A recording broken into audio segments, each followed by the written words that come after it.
as well as teleconference. We ask that you please silence your communication devices, such as your cell or desk phone, so there aren't disruptions during the meeting. During the meeting, all participants on Zoom, except for board members and South Coast AQMD staff, will be placed on mute by our host. Okay.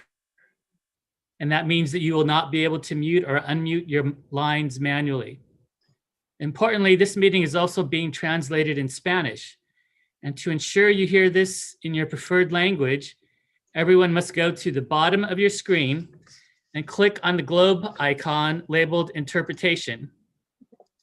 And from there, you need to select either English or Spanish. You need to do this if you're speaking English as well. So please select English or Spanish. And then after you select your language, if you hear both languages at the same time, please click Mute Original Audio. And if you hear everything clearly, there's no need to click the Mute Original Audio button. Please note that there's also a separate Spanish phone line available for this meeting. It has the same call-in number as this meeting, but a different meeting ID number. The Spanish meeting ID number is 931-1258-4181. Let me repeat that. The Spanish meeting ID number is 931-1258-4181. After each agenda item, the chair will also announce the availability for public comment. For those of you on Zoom, if you'd like to make public comment on the Zoom screen, please click on the raise hand button. And if you're using Zoom on your smartphone, please tap the raise hand button at the bottom of the screen. For those calling in using the phone line only, you can dial *9 on your keypad to signal that you'd like to comment. Your name will be called when it's your turn to comment, and the host will unmute your line automatically. Speakers may be limited to a total of 3 minutes for the entirety of the consent calendar plus board calendar, and 3 minutes or less for each item of other agenda items as is determined by the vice chair. The countdown timer will be displayed on the screen for each public comment. And please note you can hang up and or leave the Zoom meeting at any time. We ask that you adhere to the speaker time limit, treat others with respect, civility, and courtesy, and failure to do so could result in your mic being muted or being dropped from the meeting. That concludes my remarks, Vice Chair. And I wasn't sure if you wanted to have the Spanish, hopefully the Spanish translation was going while we were going. Yes, but I do believe there might be some people that are on this channel that have not switched over yet. So if we can go ahead and do a quick Spanish translation of at least the portion of how to get to the Spanish speaking side and how to get to the Spanish phone number if they need it. Alejandro, can you handle that?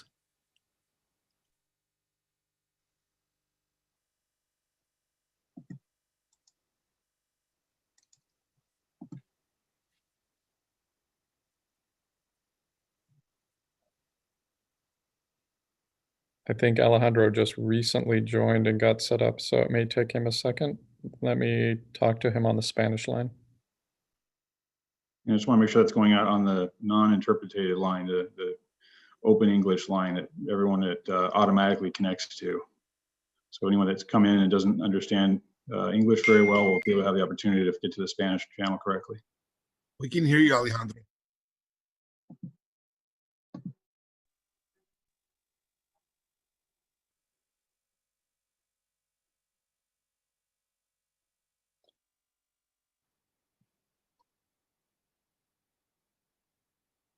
Can you also give the phone number? I understand that, but that's going out on only the Spanish channel, only if someone knew how to get to the Spanish channel. And what my concern is, and I know the supervisor's concerned from the past meeting, that people that don't know to click on the Spanish button at the bottom are stuck currently in the general meeting audio.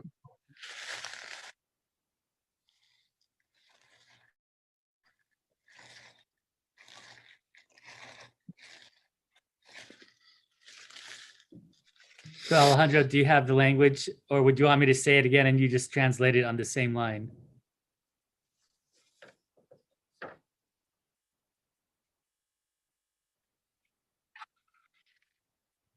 We understand that that was on the Spanish line. There are people that may have called into the English line that wouldn't have heard the Spanish translation because they didn't select the Spanish interpretation. So No, Yes, please. We want you to say it in Spanish on the English line. Thank you. Mr. Cacciotti and I are asking if there's an Italian line. I don't know. Mike. No Italian line. Sorry. Please proceed.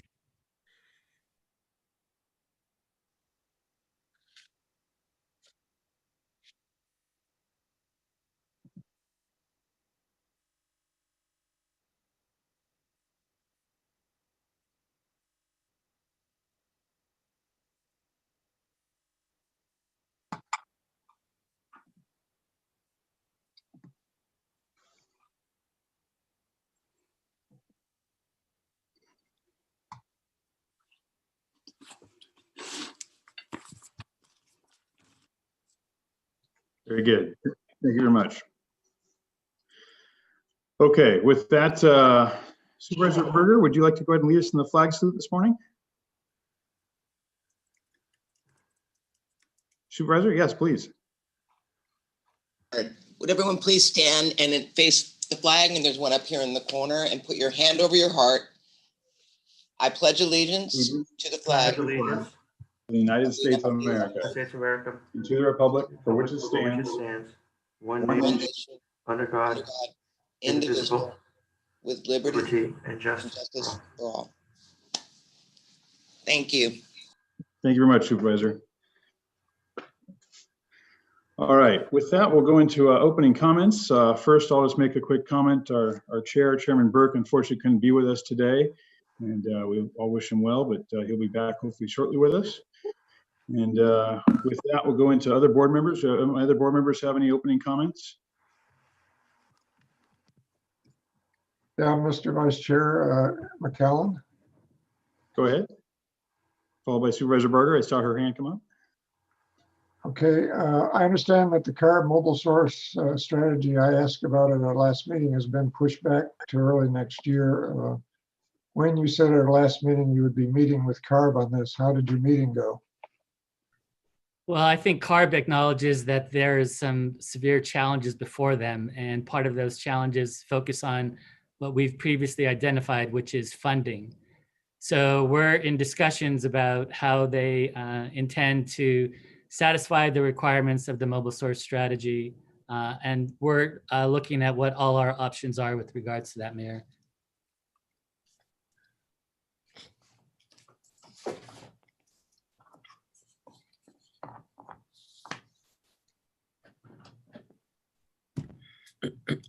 Is it my turn?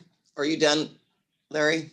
I apologize. I was on mute. Supervisor Berger, yes, go ahead. Thank you. Yeah, I just want to let you all know, it's with a heavy heart. My term as chair ends on Monday, and Supervisor Hilda Solis will be taking over as chair, and Supervisor Sheila Kuehl has requested to be the appointee for the board on AQMD. So this is my last meeting, and I just want you all to know how much I appreciate everything you do. I actually, feel like I'm better understanding it now. We've got a new supervisor coming on, but I just want to thank all of you for being so welcoming, especially the AQMD staff, but all my colleagues on the board. So I wish you all well, and please let me know if there's anything I can do to help. Thank you. And sorry to hear that you're leaving us so shortly, but we really appreciate your tenure here. It was good to have you. Thank you. Thank you. Thank you. Thanks, Catherine. Can we entertain a motion to object to that? I will entertain a motion to a second. I'll second. Thank you, Catherine. Appreciate you.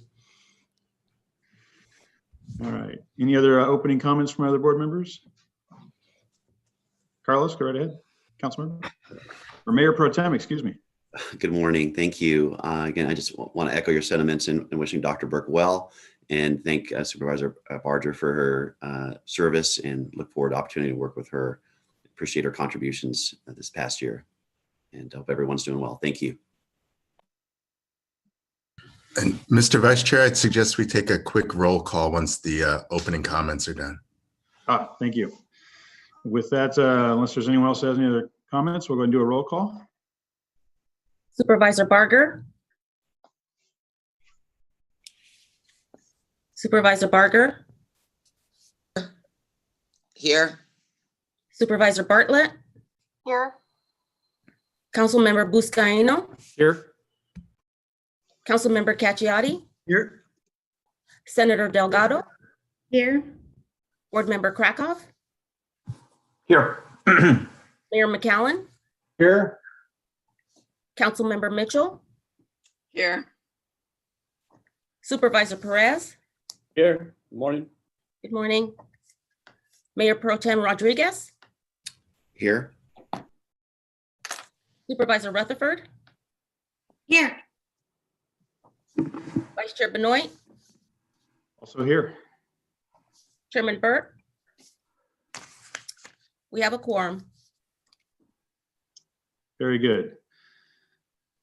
Wayne, did you have any other opening remarks? Mr. Vice Chair, just other than to say, we continue our effort to be diligent again, COVID-19. With the recent surge, we're redoubling our efforts to make sure that only necessary people are in the office. We're looking at various rotations, but we continue to be diligent, and we're continuing to be able to do the work that needs to be done, issuing permits and working on SERPs and all the like. Very good. Thank you. All right, with that, this brings us to public comment. We've had some requests from the public to bring public comment to the beginning of the meeting, and we talked about that at our admin committee this last meeting. We decided to go ahead and do that.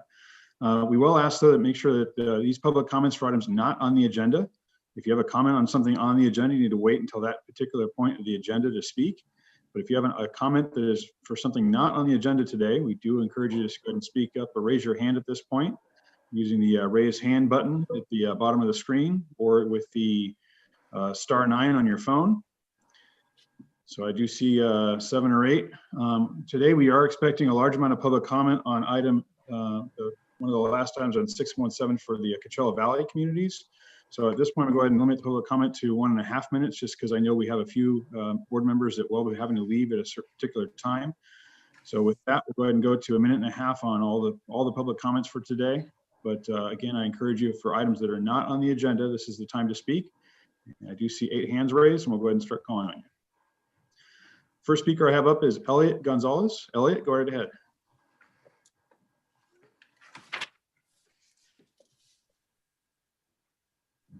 Hello? Elliot, yep, we can hear you. Go ahead. Hi, sorry, it takes me a second. Yeah, I just wanted to express my my support for the indirect source rule. I live in Long Beach, California, where we have a lot of pollution from the trucking, the freight, the goods industry. And, I know when we go up to San Bernardino, I see the same pollution from the same trucks caused by the goods movement. I have always been a big believer in clean energy, and especially electric energy from the sun and the wind. And I know the only way California has any type of future of having clean air, which hopefully will reduce cases of asthma, cancer, heart disease, children born with chronological lung disease, is if we move to clean energy. So I do want to ask that you all support an indirect source rule. I also want to say that natural gas is a fossil fuel, and I want to request that it not be included as a clean energy source. It is part of the oil and gas industry. These are the people who got us into this mess. And I want to ask that this board look into providing some form of justice so that we can one day breathe clean air in this state. Thank you. Thank you very much for your comments. Next up, I have Fabian Wesson. Fabian?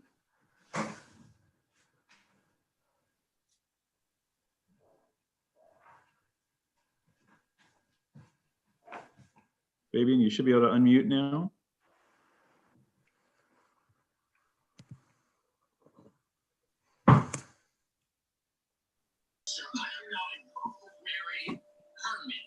There you go, Fabian.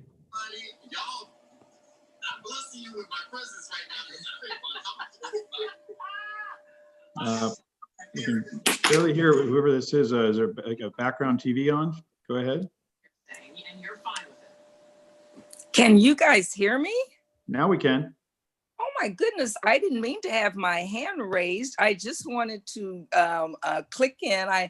Good morning, board and everyone. First of all, I just wanted to click in. As you all know, I retired effective November the 2nd and remembered that today was the board day and said, well, let me click in and see some of my old friends and old board members and see what, is happening. I did not know that my hand was raised. I do apologize. But since I am on, I do want to say that I have totally enjoyed my experience and my service with AQMD. I am proud of the accomplishments that I had, bringing the environmental justice program to a new level, and certainly being involved with the formation of the Black Employees Group.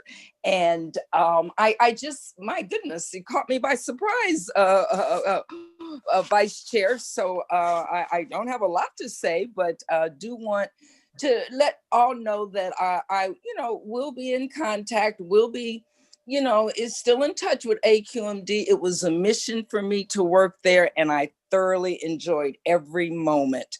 And that's about it. Thank you. Oh, well, thank you. And I look forward to a day when we get back into the chamber and hopefully we can have a nice retirement ceremony for you there in front of the board. We'd love to have that for you and really appreciate all your hard work. So thank you. All right, our next speaker is Emily Spokes. Emily? Yes, good morning. This is Emily from the NELA Climate Collective. First, I want to profusely thank you all for moving the public comment period to the top of the meeting. It is essential for those of us who would like to participate with unpredictable work schedules, or those of us like me who are unemployed due to COVID and we're now teaching our children at home. Secondly, I want to compliment Matt Miyasoto on his houndstooth blazer fashionable item that he wore yesterday during the Move LA webinar. Very cool. I was so happy to see that AQMD was represented. I was discouraged that so-called gas was repeatedly discussed as a natural renewable resource. I believe it is your moral obligation to do all that you can to support the warehouse rule. Those communities that bear the brunt disproportionately, who live alongside the warehouses and the freight corridors, it's atrocious. And I believe that since these freight emissions, and as we learned yesterday, so much of our transportation is such a major contributor to our dangerously dirty air. I just believe that the lobbyists are doing their best to prolong the rulemaking process. And I believe that the ISR is necessary, and I just want to express my support. So thank you all so much. Mr. Miyasoto, I like your coat today too. And have a great day, guys. Thank you, Emily. Amy Francis, you're up next.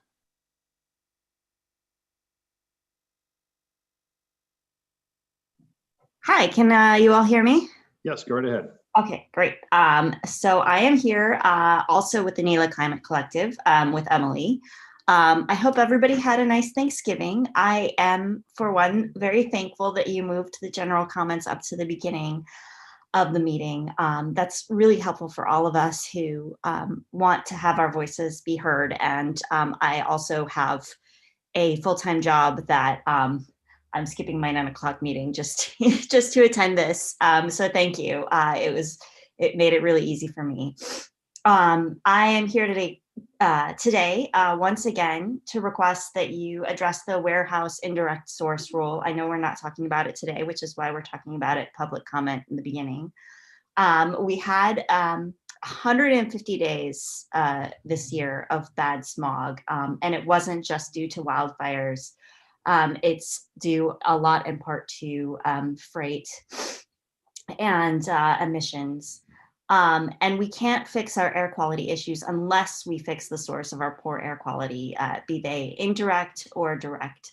So the indirect source rules are really the best way to do that. And every month that we wait is a month that we lose. Weak measures are really too little too late. They allow industry to continue polluting, which has real lasting and negative impacts on communities who live near these warehouses. Not only does pollution kill through asthma and other diseases,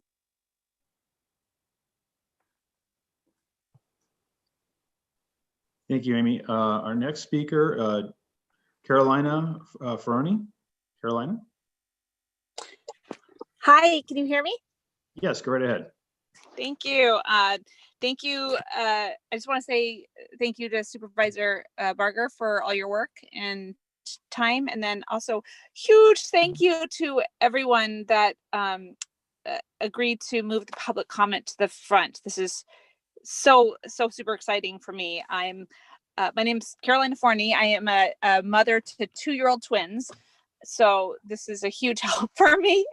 I am also a member of the NELA Climate Collective, and I joined once I became a mom, mostly because I was really becoming conscious of how toxic the air quality was, especially for young developing lungs.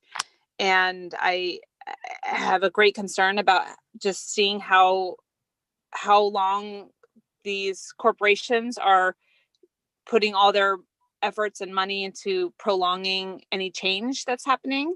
So, for those of you that we have appointed to this office, we put you here because you're in a unique position to stop this and enforce tougher restrictions and laws. And I am looking to you and depending on you for the future of my children's quality of life and lung capacity. And how amazing would it be if this AQMD was a leader in paving the way for cleaning up the mess? Like, you would be remembered as champions. So it's pretty exciting. And thank you so much for everything you guys do. I really appreciate it.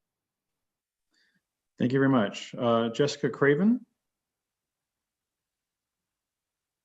Hey, everybody. My name is Jessica Craven. I'm a member of the NELA Climate Collective and a bunch of other groups as well, LA Forward Climate, and an elected member of the LACDP. Thank you very much for moving the comments period to this earlier hour. As you can see, it enables more of us to come. I guess we are all talking about the ISR because it's quite, it's a little disappointing. I want to say that it's not on the agenda. But the problem is clear. Southern California's warehouse and goods movement industry is really hurting frontline communities, right? All of that free shipping that we're all getting, as we're, many of us have the great privilege of hunkering down at home. Everything we order that's coming to us free same day is making our air worse. And these freight emissions are a major contributor to SoCal's dangerously filthy air. Yes, wildfires are, but this is the other huge contributor. We can't do so much about wildfires, but you can do so much about this. We know that industry lobbyists are doing their best to prolong the rulemaking process so their clients can maintain the status quo, but you are positioned, you guys, to do something about it. ISRs will electrify SoCal's warehouses. They will bring non-polluting zero emissions trucks and equipment into overburdened communities. You really have the chance to literally save lives. So many places in our country, we are seeing politicians let people down. Please don't do that. Do what you can, and you can do so much. Thank you very much. Thank you, Jessica. Kesley Bass. Kesley, go ahead. Hello? Yep, go ahead. We can hear you. Hi, my name is Kelsey Bass, and I'm a pre-medical student in Riverside County. I'm here today to urge the Air District Board to please support and consider the rule to regulate pollution from indirect sources. The warehouse indirect source rule has been pushed back and delayed for months, even though my community feels the effects of goods movements such as truck traffic and warehouse operations around the clock, even through the pandemic. This year, California has suffered through the worst fires ever experienced. On top of these horrible events, we have endured the COVID-19 pandemic, and the people of California are suffering and not able to comfortably enjoy the outdoors without being at risk in horrible air conditions. As a college student, especially during the pandemic, it is more important to me than ever to spend time outside. And unfortunately, suffering from asthma, there are very few days this year where I felt comfortable spending time outside without having to worry about pollution, smog, and air quality, even before the pandemic. And despite being in a pandemic now, the movement of goods and warehouse development has not stopped or slowed down. Truck traffic continues to clog up the freeways, all while contributing to the smog and pollution. Warehouses near my college ran night and day, even when I tried to sleep in my dorm room. My college has sent dozens of emails to us students, even one yesterday, and throughout last school year, urging us to stay inside due to dramatically unsafe air conditions. even before the fires. These conditions are unfair.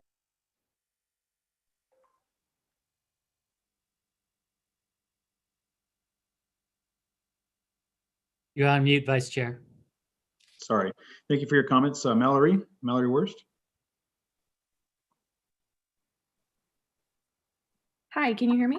Yes, go right ahead. You have a minute and a half. Thank you. Hello and good morning. My name is Mallory. I'm a student from Long Beach, and I am also here today to urge the Air District Board to please support a rule to regulate pollution from indirect sources. The warehouse indirect source rule has been pushed back and delayed for far too long, as we've heard, even though my community and communities all over Long Beach and the South Coast feel the effects of the goods movement, especially truck traffic and port emissions all of the time, even through COVID-19. I'm extremely conscious and concerned about the climate crisis as a young person, but what really worries me and angers me and what I care about is the fact that these environmental impacts are happening right now and they're impacting marginalized communities extremely unequally. Being from Long Beach, I can see these inequalities so clearly. West and North Long Beach directly border the 710 freeway, which hundreds of trucks use every day to carry goods from the nearby ports of Long Beach and LA and release toxic diesel pollution into these communities. West and North Long Beach, as well as many of the communities bordering these polluters, are predominantly communities of color, so the burden of this terrible air quality is bared at an extremely disproportionate rate. This has many consequences, including extreme effects on public health. This is an issue of environmental injustice and environmental racism. A strong indirect source rule must be passed. In electrifying Southern California warehouses through ISRs, we have an opportunity to cut down toxic emissions sooner, not later. Thank you for your time. Thank you. Next up, I have Francis Yang. Francis. Okay. Morning, everyone. Thank you so much for bringing public comment to the beginning. It really, really helps all of us advocate, use our voices, and also get to live our lives. So really, really thank you for listening to community. I'm also here to advocate for the indirect source rule, specifically the warehouse rule. This morning, we counted 17 ships waiting at the ports of LA and Long Beach. You can see it go all the way down to Orange County. These are some of the biggest ships, and we know all that means are more trucks, more trains, more warehouses working overtime. And as these industries continue to grow, despite a pandemic that has significantly stunted everybody else, we have to ask ourselves, where is our safety cap? Where is our protection from these industries that continue to grow despite everybody else suffering? And we know what that is right now. It means we need to clean it up. And for us in Southern California, that means the AQMD needs to execute a strong indirect source rule, because to talk about public safety during this time means to clean our air and clean it fast. So please listen to community, listen to our advocates, because this is what we need. And you are in that unique position to fulfill those needs. Thank you. Thank you. Next up, I have a phone number ending in 990.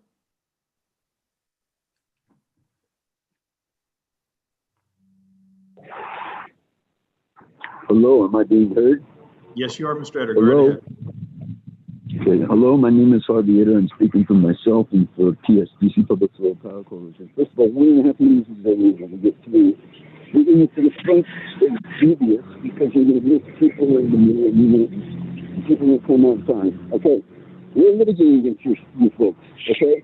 The 16 solar new deal. We got run out of federal court December 3rd, a year ago yesterday, by the federal marshal and the FBI under code of authority and threat of imprisonment. This is garbage. This is not America. We got no verbal, any kind of support from you folks, or from CARB, or from EPA. Yesterday, we've been notifying you all along. We're in settlement negotiations. We had a $63 million proposal in for solar electric trucks co-op equity for people affected by this. We went and funded about a half other stuff with that. We're putting that back on the table, and all this money for trucks and everything else, we're going after that now, all right? We get notice to the marshals. We get notice to the FBI. At the day this happened, we asked for a copy of the tape. We'll get no response from anybody. This is outrageous. To not even be able to petition your government. Not even get your day in court, no less to get thrown out in the path to appeal. This is Boston Tea Party stuff, straight up. This will not stand. The stuff with Trump is 43.6 minutes yesterday that he's not going to go and he's running again in 24. Thank you, Mr. Trader, for your comments. Jacob Ruiz. Jacob?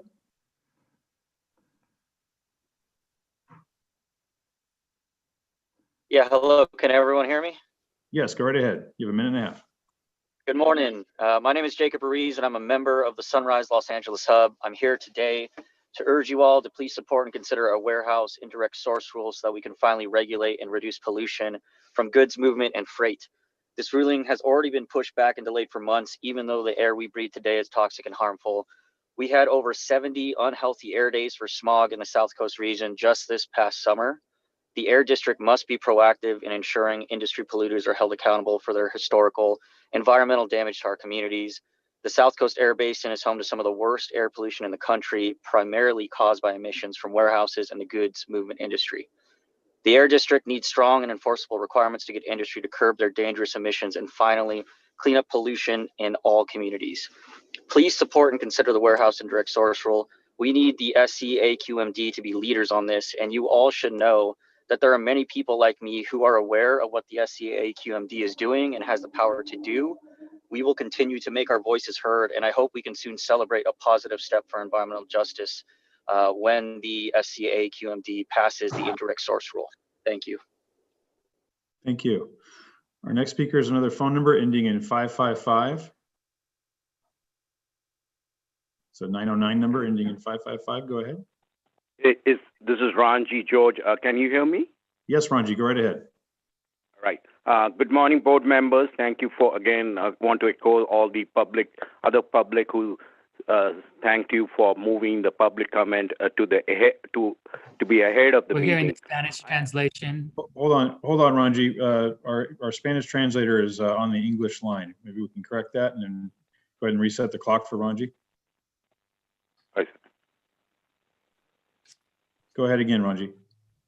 All right, thank you. My name is Ranji George. I was a scientist in the Technology Advancement Office for more than 20 years. Much of that work was with batteries and fuel cells. We were the first in California to launch the battery revolution and then the hydrogen fuel cell revolution. I had the privilege of leading that role, providing the leadership on that with my support of my immediate bosses. I want to encourage you to proceed further with zero emission technologies. We have heard news about backsliding, and one of the reasons some of us, especially me, truly, we pursued zero emission technologies just to prevent backsliding. We knew backsliding is going to occur with any non-zero technologies. The more we have people, housing, economy, activity, our air quality is going to deteriorate. So I would urge you to now focus more on going into battery, especially fuel cell technologies. I heard about the Volvo 50 million project, all going to battery trucks. I hope this board will push for fuel cell trucks, to match that 50 million. We need to give the signal that the board is. Thank you, Ranji. Our next speaker is Ray Watson. Ray, go ahead.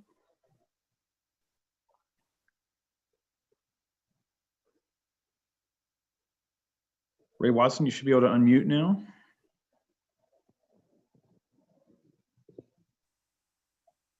There we go. Sorry about that.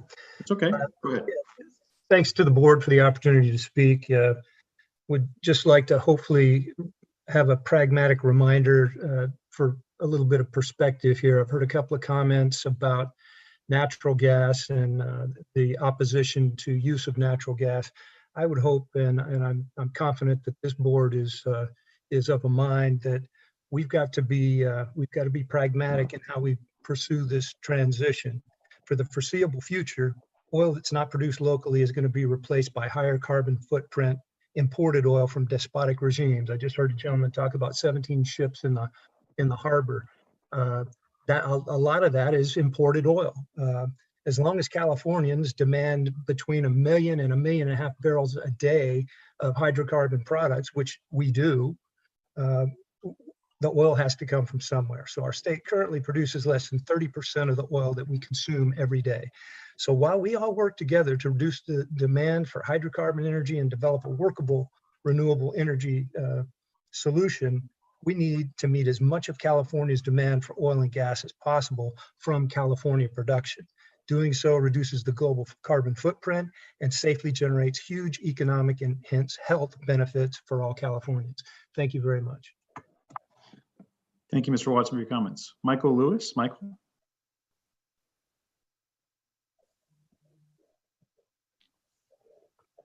Michael, you should be able to unmute now.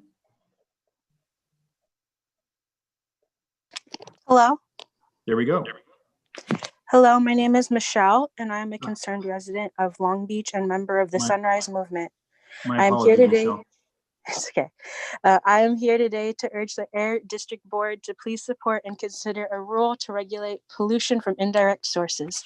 The warehouse indirect source rule has been pushed back and delayed for too long, for months, even though my community feels the effects of goods movement like truck traffic and warehouse operations around the clock, even through COVID-19.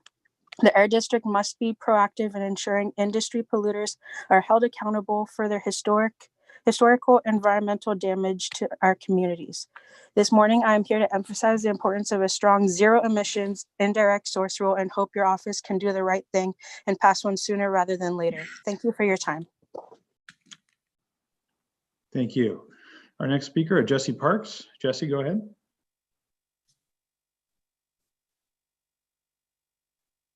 Hello. Go right ahead.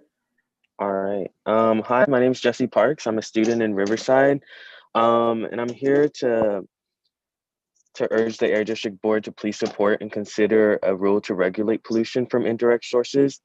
The warehouse indirect source rule has been pushed back and at the hands of you board members, and it's been continually delayed for months, even though my community feels the effects of good movements like truck traffic and warehouse operations around the clock, even through the COVID-19 pandemic. Look, the time for complacency has passed. My community is being destroyed before our very eyes, and we must prioritize the importance of implementing a strong ISR and to recognize that natural gas will not provide an important sustainable future for community members. Please stop sitting idly by, as you guys have all been doing for several months, and be proactive in seeking funding for the ISR, especially upon day one of the Biden administration, because providing public safety shouldn't be a wavering decision. Moving into 2021, I ask you board members to again do your job and protect the lives of community members that allow you to hold public office. We are tired of the repetitive action of demanding that our lives matter more than industrial profits.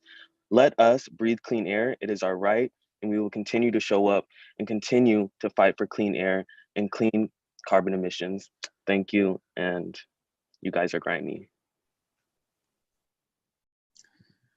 Thank you. Our next speaker is Daryl Gale. Daryl? Okay, I'm unmuted. Thank you. I would like the board to please just consider, I mean, I know you all know this, but we have been suffering from horrible, horrible air for years and years and years. And then when COVID hits and people have to, or, you know, are strongly encouraged if they can to stay inside, everybody goes wild ordering everything they want, you know, from Amazon. I want people to be cognizant of the fact that COVID has given Amazon, i.e. Jeff Bezos, billions and billions of dollars in profits. Now, he could have had an all-electric truck freight fleet ready. He could have electrified all of his warehouses all over the country, but I would think it would be more important to the larger cities who are suffering from horrible air that everything could have been electrified years ago, and pressure needs to be put on him because he is the chief polluter in Southern California. So please consider doing something and forcing Jeff Bezos to stop killing our air. Thank you. Thank you. Jeanette Gunter? Jeanette?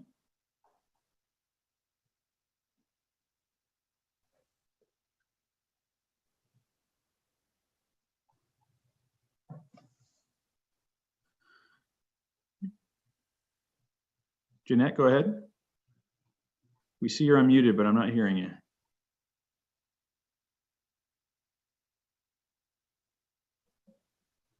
Not sure, maybe, oh, try again there. You might have another local mute button that might be on, or your microphone might be switched off on your computer if you're on a desktop.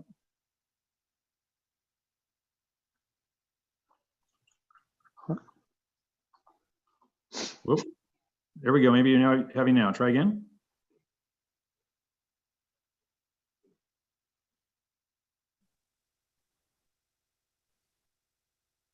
Well, we're still not hearing you. Maybe try calling in on a regular phone line, or try a different device, but we're not hearing you. We do see you're unmuting, but the no audio is coming through. Our next speaker, Peter Herzog. Peter, want to give Peter a try? Warren? Whoa. That wasn't me. Hold on for a second, Peter. I hear someone yelling, Warren. It will All right. not. Is that Miss Gunter? I believe so. Can you hear me here? Yeah, now we can hear you. Go ahead. Gosh, okay, it's a miracle. Thank you. I was screaming for help from my husband. We heard. So my San Pedro homeowners group were the original litigants in the lawsuit against China Shipping at the Port of LA. And we won that lawsuit, and we began the standard for measuring emissions from diesel exhaust, which the port had willingly ignored for so many decades. So I'm actually here on a different issue today. And I know that the AQMD has little control over a massive LPG, liquefied petroleum gas storage facility that's within 1,000 feet of our neighbors, okay? This facility was brought in during the Nixon administration almost 50 years ago and exempted from all regulations at that time. So it currently acts as an offsite storage location for 2 distant refineries. It is storing 25 million gallons of highly explosive butane within 1,000 feet of existing neighborhoods and another 700 homes being established or built right now within 1 mile. Each tank has a 3-mile blast radius. The recent explosion in Beirut's port the genesis was 2,750 tons of ammonium nitrate. That equates to 77,000 gallons of butane gas in energy. So what I'm here today is you have little control. Apparently, your AQMD noticed this facility on. Thank you for your comments, and I think we've got the bulk of them there. Our next speaker, our last speaker actually, Peter Herzog, go ahead. Hi, can you hear me all right? Yes, go ahead. Okay, thanks. My name is Peter Herzog with NAIOP. And first, I just want to thank Supervisor Barger for her service on this board. It's been a pleasure to work with you. I know it would have been great to see you for another year, but understand. Certainly wish you the best, and we'll obviously be in touch on other issues. Secondly, I agree that this board is very important, and what you do is look at facts and science, and you have repeatedly said you need to use the best science and analysis to come to the appropriate decisions that need be. And that is what you've done in the past, and I'm sure you will do it in the future. So as we move forward on any rules, no matter what they are, I think it's important to keep everything in perspective, and that is the real facts, which your staff has shown, is that emissions are decreasing. Ozone is certainly an issue, but it's interesting that the emissions are decreasing and ozone is increasing. And so far that issue has not been resolved, which will have to be. So as we move forward, be sure to focus on rules that are realistic, can actually be done, both particularly technologically, and also that achieves some sort of actual result in light of what already is in place. So thank you very much and have a good day. Thank you. A couple more speakers popped into the queue here. Shannon LeBunkchange. Sorry, Shannon. Hi, yes, I'm LeBunkchange. Can you hear me okay? Yes, thank you. Go ahead. Okay, so my name is Shannon, and I'm a concerned resident of Los Angeles. I am here today to implore the Air District Board to please support and consider a rule to regulate pollution from indirect sources. The warehouse indirect source rule has been pushed back and delayed for months, despite communities feeling the effects of goods movements like truck traffic and warehouse operations around the clock, even throughout the COVID-19 pandemic. Clean air is important to me as a matter of justice. While factories and corporate entities profit from mechanisms that cause indirect pollution, like truck traffic, surrounding communities must instead bear the burden of poor air quality and environmental degradation. Factories are not people. They do not have to breathe in filthy air, wade through smog, nor suffer with respiratory illness and cancers. These experiences are instead handed down to communities, people that must live through the environmental filth that industry creates. Since factories do not have to live and experience the burdens of their pollutants, they must be forced to reckon with it through regulation that improves accountability and transparency, placing a sense of urgency on industries to decrease pollution. A strong indirect source rule will be a step in the right direction to achieving this. I urge the support and commitment.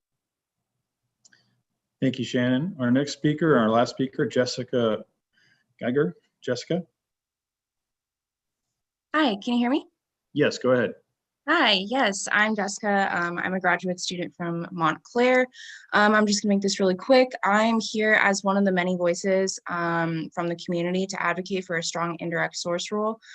We need to make real steps towards protecting our communities and securing sustainable solutions. And I believe the indirect source rule is a great step forward. So yeah, thank you for your time. Great, thank you. All right, that's our last public commenter. We'll go ahead and go on to the consent calendar, items 1 through 18. Ben? Go ahead. Prior to that, can I make one quick comment? Please. This would be an extended invitation to the NELA Climate Exchange. They made a comment at the last board meeting regarding polluting lawn equipment. So I wanted to invite them either next Tuesday, December 8th, in the beautiful city of Yorba Linda. We're gonna have a 9 a.m. commercial advanced electric lawn equipment demonstration with Mayor Pro Tem Rodriguez and staff. It's at the, Carlos may want to tell me, I forget the name of the park. It's located at 4601 Casa Loma near City Hall. If they can't make it on Tuesday, December 8th at 9 a.m. for the demonstration, we're going to show you handheld equipment, riding lawnmowers, everything electric you can use in the city of LA. They can also contact me and I'll come up to Gideon's neighborhood in Northeast LA and we'll do a demonstration there. Thank you, Mr. Chair. Thank you. I'm there if you are. Okay. All right, with that, items 1 through 16 on the consent calendar. Do we have any one that needs to declare anything or mention Mr. on Chair? those items? Go ahead, Supervisor. Could we pull item 16, please? Sure, we'll pull item 16 for separate comments and questions. Mr. Vice Chair? Go ahead. Well, this is Krakow. I'm recusing myself on agenda item number 5 because of a financial interest in Universal Waste Systems, Inc., which is materially affected by this item. Also recusing myself on agenda item number 10 out of an abundance of caution from discussions regarding labor negotiations between the South Coast AQMD and Teamsters Local 911 because the International Brotherhood of Teamsters and Local 1932, both of which are affiliated with Teamsters Local 911, are potential sources of income. Thank you. And Mr. Vice Chair, on item number 10, I do not have a financial interest, but am required to identify for the record that I am on the board of directors for the Los Angeles County Metropolitan Transportation Authority, which is involved in this item. So I just wanted to put that on the record. Mr. Vice Chair, on item 4, I do not have a financial interest or a conflict of interest, but I need to disclose that I am on the board of the California Air Resources Board, which is involved in this matter. Very good. I see Councilmember Busciano, you have your hand raised as well. Go ahead. Thank you, sir. For item number 5 on today's agenda, I don't have a financial interest, but I'm required to identify for the record that I'm a council member for the city of Los Angeles, which is involved in this item. Thank you. Very good. Mr. Chair? Go ahead. I'd like to pull item number 5, a couple quick questions. Okay.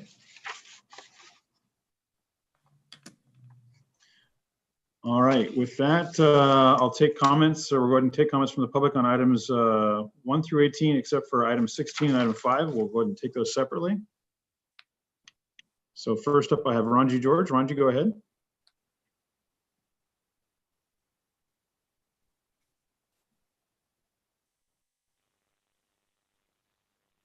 Ranji, you're unmuted on our side. You should be able to speak at this point. Oh, sorry.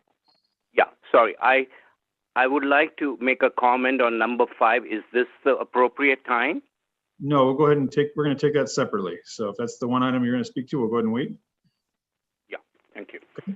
Any other public comments on items 1 through 18, except for 5 and 16?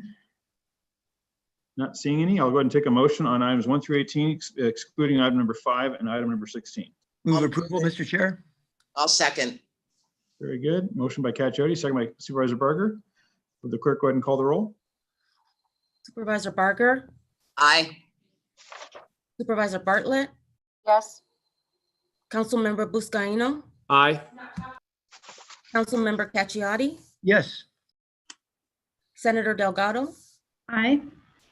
Board Member Krakow, Yeah, recognizing the recusal on item 10, yes. Mayor McCallan, Yes. Councilmember Mitchell, Yes. Supervisor Perez, Aye. Mayor Pro Tem Rodriguez, I vote yes. Supervisor Rutherford, Yes. Vice Chair Benoit. Yes. Motion passes 12-0, 1 absent. Very good. Thank you. Councilmember Caciotti, do you want to ask your questions on item number 5, or do you want a presentation? What would you like? Just some questions, Mr. Chair. Please. Thank you, sir. Just curious, with this, this is involving the program announcement for the Volkswagen Environmental Mitigation Trust Program, Combustion Freight and Marine Projects category. The program announcement was for $30 million. And I noticed here it was really undersubscribed with only $3 million. And I remembered I contacted some of the trucking companies in my Eastern Los Angeles County region, and I'd asked them to apply. And I remember they were trying to apply, and some of them didn't speak English. And they just had such a difficult time. Some of my consultants were trying to help them, and maybe even AQMD staff, and they just finally gave up. I was curious if that's what was, is that possibly one of the problems with maybe the VW Mitigation Trust guidelines or requirements they've got to do? And this is just wow, $27 million didn't go used.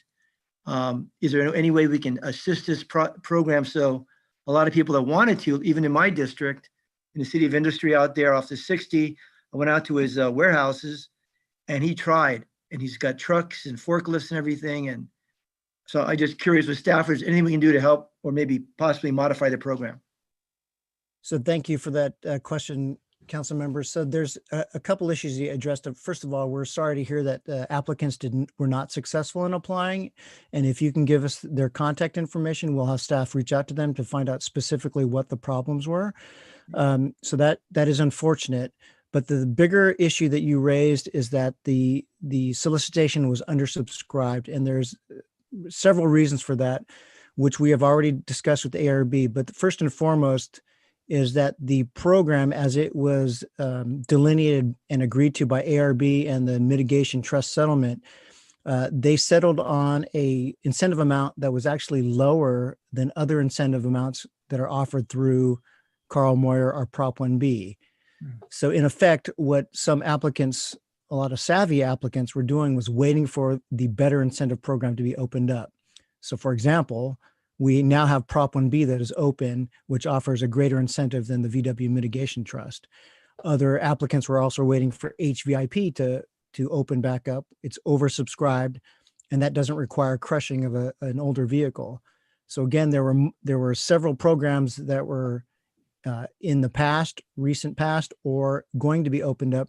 And so applicants were waiting for those to occur. But as I mentioned, we are continuing to do outreach for all of our existing programs to hopefully ensure that this doesn't happen again. Matt, just a question. Is this program, was there a deadline to apply or can we reopen that since it's undersubscribed?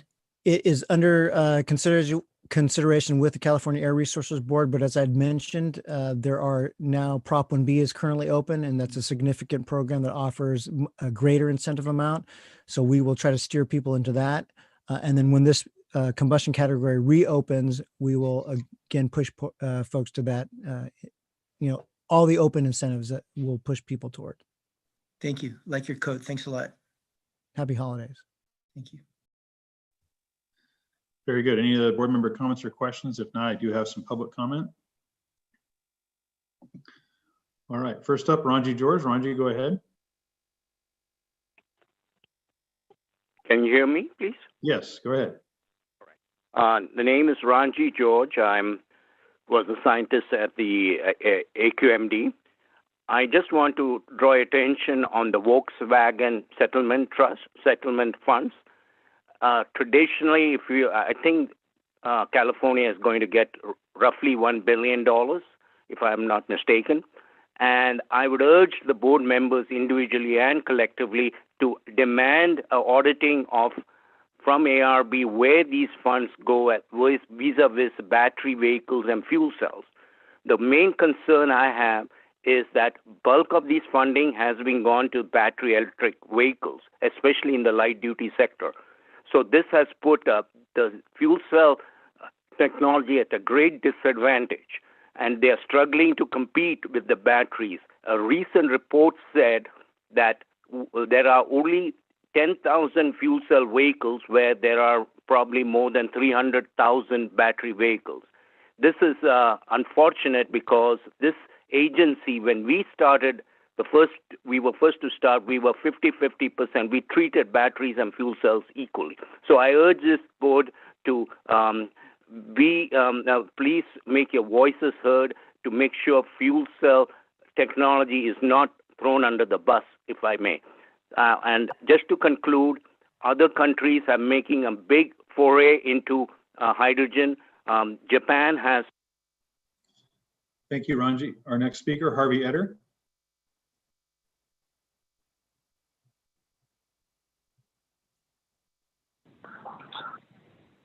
Hello, am I being heard? Yes, go ahead. Hello. Okay, hello, my name's Harvey Etter. I'm speaking for myself and for the Public Solar Power Coalition. Okay, cutting out 50-50 for technology, no. We totally omitted alcohol. I brought this up at Administrative Committee. You backed me, Ranji. Alcohol takes down climate numbers, 70-80% in recent government studies, and also criteria. All right? It's being ignored. There's been a lot of control stuff with patents 10, 20 years ago by oil companies, okay? So that's got to be included. It's being ignored. And there's other stuff. What we are not dealing with here, and has to be dealt with in all these issues, is the value thing. Solar equity. Okay, we did a study 40 years ago for the PUC on this. The district has never evaluated it. We talked about vertically and horizontally integrating into solar renewable environmental industries and leveraging that, and that's what's being done now and should be done with this as well. And there needs to be discussed of the solar value, of the value system, externalities. Price of oil went down -40. The real externality cost of building a watershed system, for instance, we had tree nurseries, living tree people, okay, it's with $40, it's just $404,000 per barrel. Okay, these are real numbers. That's what's happening. The virus is a pandemic. We're having trillions of dollars of costs now at $9 million per ended life. Thank you, Harvey. Our next speaker, Carlo de la Cruz. Carlo? Hi, can you hear me? Yes, go ahead. Great, thank you. Thanks for this opportunity to speak, and thank you again for moving public comment up to the beginning of the meeting. I just want to say my support for this item. This is one of the programs and projects that the community really needs to see more of. As Councilmember Casiotti already mentioned, programs like this, which provide zero emission funding and incentive funding for cleaner technologies, are really the future that we need to see from this air district. And to see it undersubscribed really just shows that we have more work to do on the education and the getting information out there to the actual fleet owners and operators. In particular, I just want to point out that the number of programs that were applying for on-road funding were sorry, I'm getting lost in the notes. We're up to 4 million, but the programs that were applying for marine projects were only up to 1 million. And so while we're already seeing some movement on the on-road vehicles being cleaned, we're not seeing the same type of movement on the marine port vehicles. So I want to just echo again my support for this type of program. And I hope to see more of this as we unlock not only VW funding, but other sources of funding for clean technology. Again, my name is Carlo Dela Cruz and I'm with the Sierra Club. And I want to thank you all for listening to the community members who also spoke up today in support of zero emissions. Very good. Thank you for your comments. Okay, that's the last of the comments I have on that item. Michael, will we go ahead and move the item? Or? I'll move the item. Thank you, Mr. Chair. Very good. I'll go ahead and second. If the clerk could go ahead and call the roll. Supervisor Barger? Aye. Supervisor Bartlett? Yes. Councilmember Buscaino? Aye. Councilmember Cacciati? Yes. Senator Delgado? Yes. Board Member Krakow? He's recused on this one. Okay, thank you. You're welcome. Mayor McCallum? Yes. Councilmember Mitchell? Yes. Supervisor Perez? Aye. Mayor Pro Tem Rodriguez? Yes. Supervisor Rutherford? Yes. Vice Chair Benoit? Yes. Motion passes 11, 1 recusal, 1 absent. Very good. Now on to item number 16. Supervisor, do you have a question or comment on this item? Thank you, Mr. Vice Chair.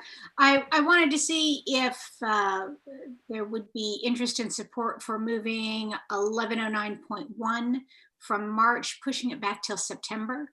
I am concerned that we still don't have the BART analysis. This is a rule with billions of dollars of effects, and we have both stakeholders and folks from the environmental community who are asking more time to understand it. And I would hate for this board to receive an item in March that is not yet complete and ready to be effectively implemented. I know we hate to take these delays, but given the contingencies of this year and the challenges with BART not being done, I would ask for support and make a motion that we move this rule to September. I'll second that, McCallum. A motion and a second to move that. I do see a public comment from WISPA. Patty, would you like to go ahead and speak? Patty Sinclair?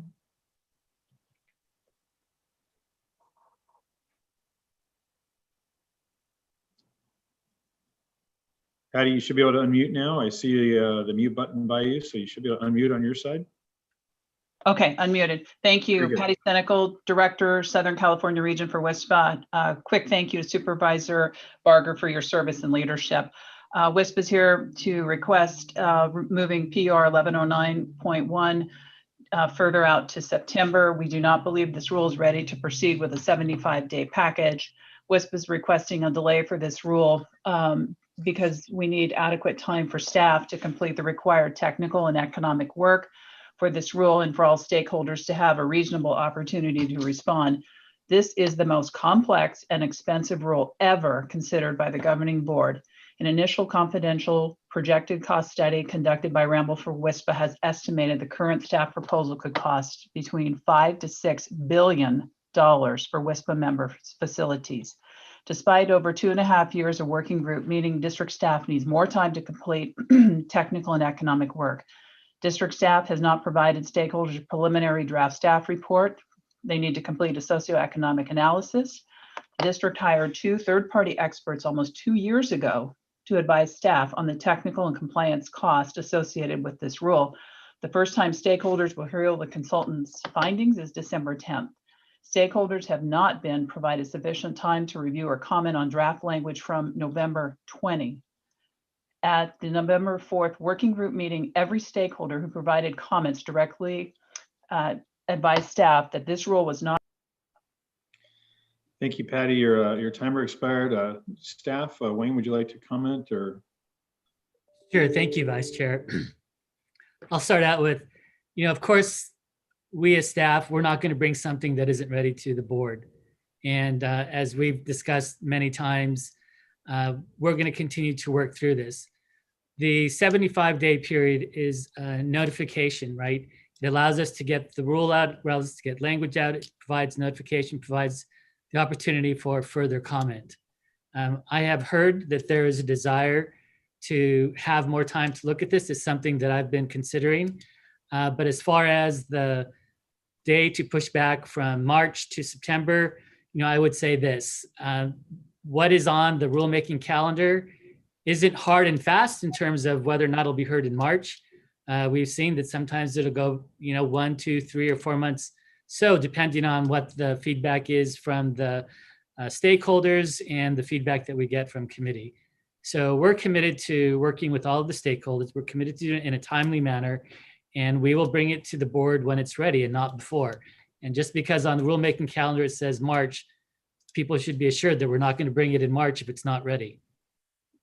September, though, seems a long time to me, but we have the flexibility to do it sooner if we can. But like I said, we'll continue to work with all the stakeholders and have it ready to bring to the board when appropriate. Vice Chair, can I ask a question? Sure, go ahead.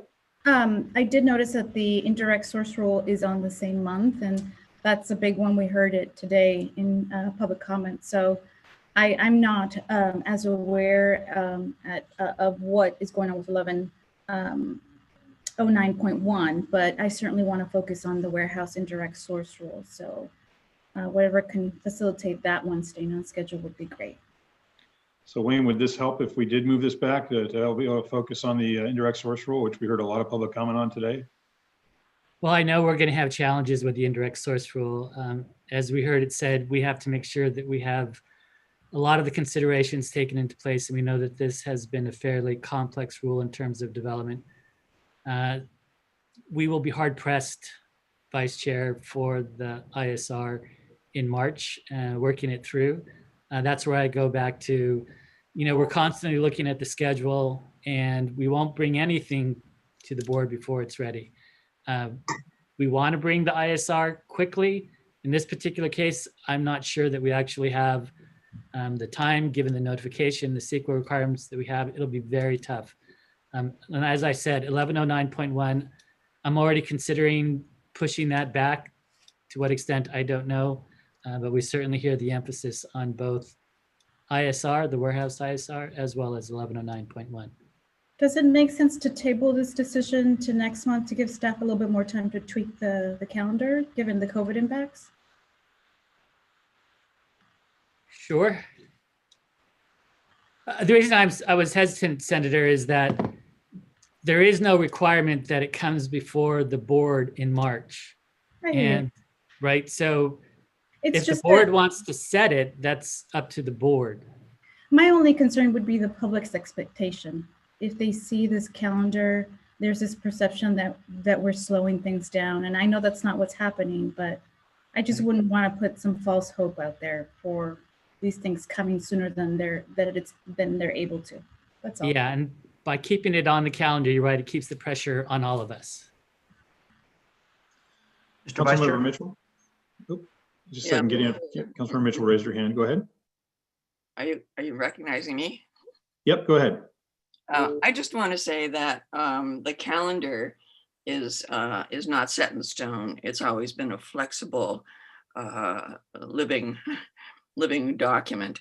And as we all know, when an item comes before us and it's not ready, staff does postpone it to an appropriate time. I would be reluctant to try to fashion this in a way that doesn't give staff that flexibility. And I also think that Rule 1109 should not be moved to September. Let's let staff work on that and work out the kinks in it and see if it can't come in March, it could come in April or May or whenever it is ready. As you may recall, one of the things that we discussed when we decided to end the reclaim program was that for many years, the refineries had not addressed best available retrofit control technology for the boilers in their refineries. And so it is time to address that. It is time to get to it. And so I would be very reluctant to push that back to September. I think I would leave it on the March calendar and then allow staff to have the flexibility to work on it. If it's not ready in March, we've always done this, we can push it forward to another date. Thank you. Excuse me, Mr. Krekoff. Yes.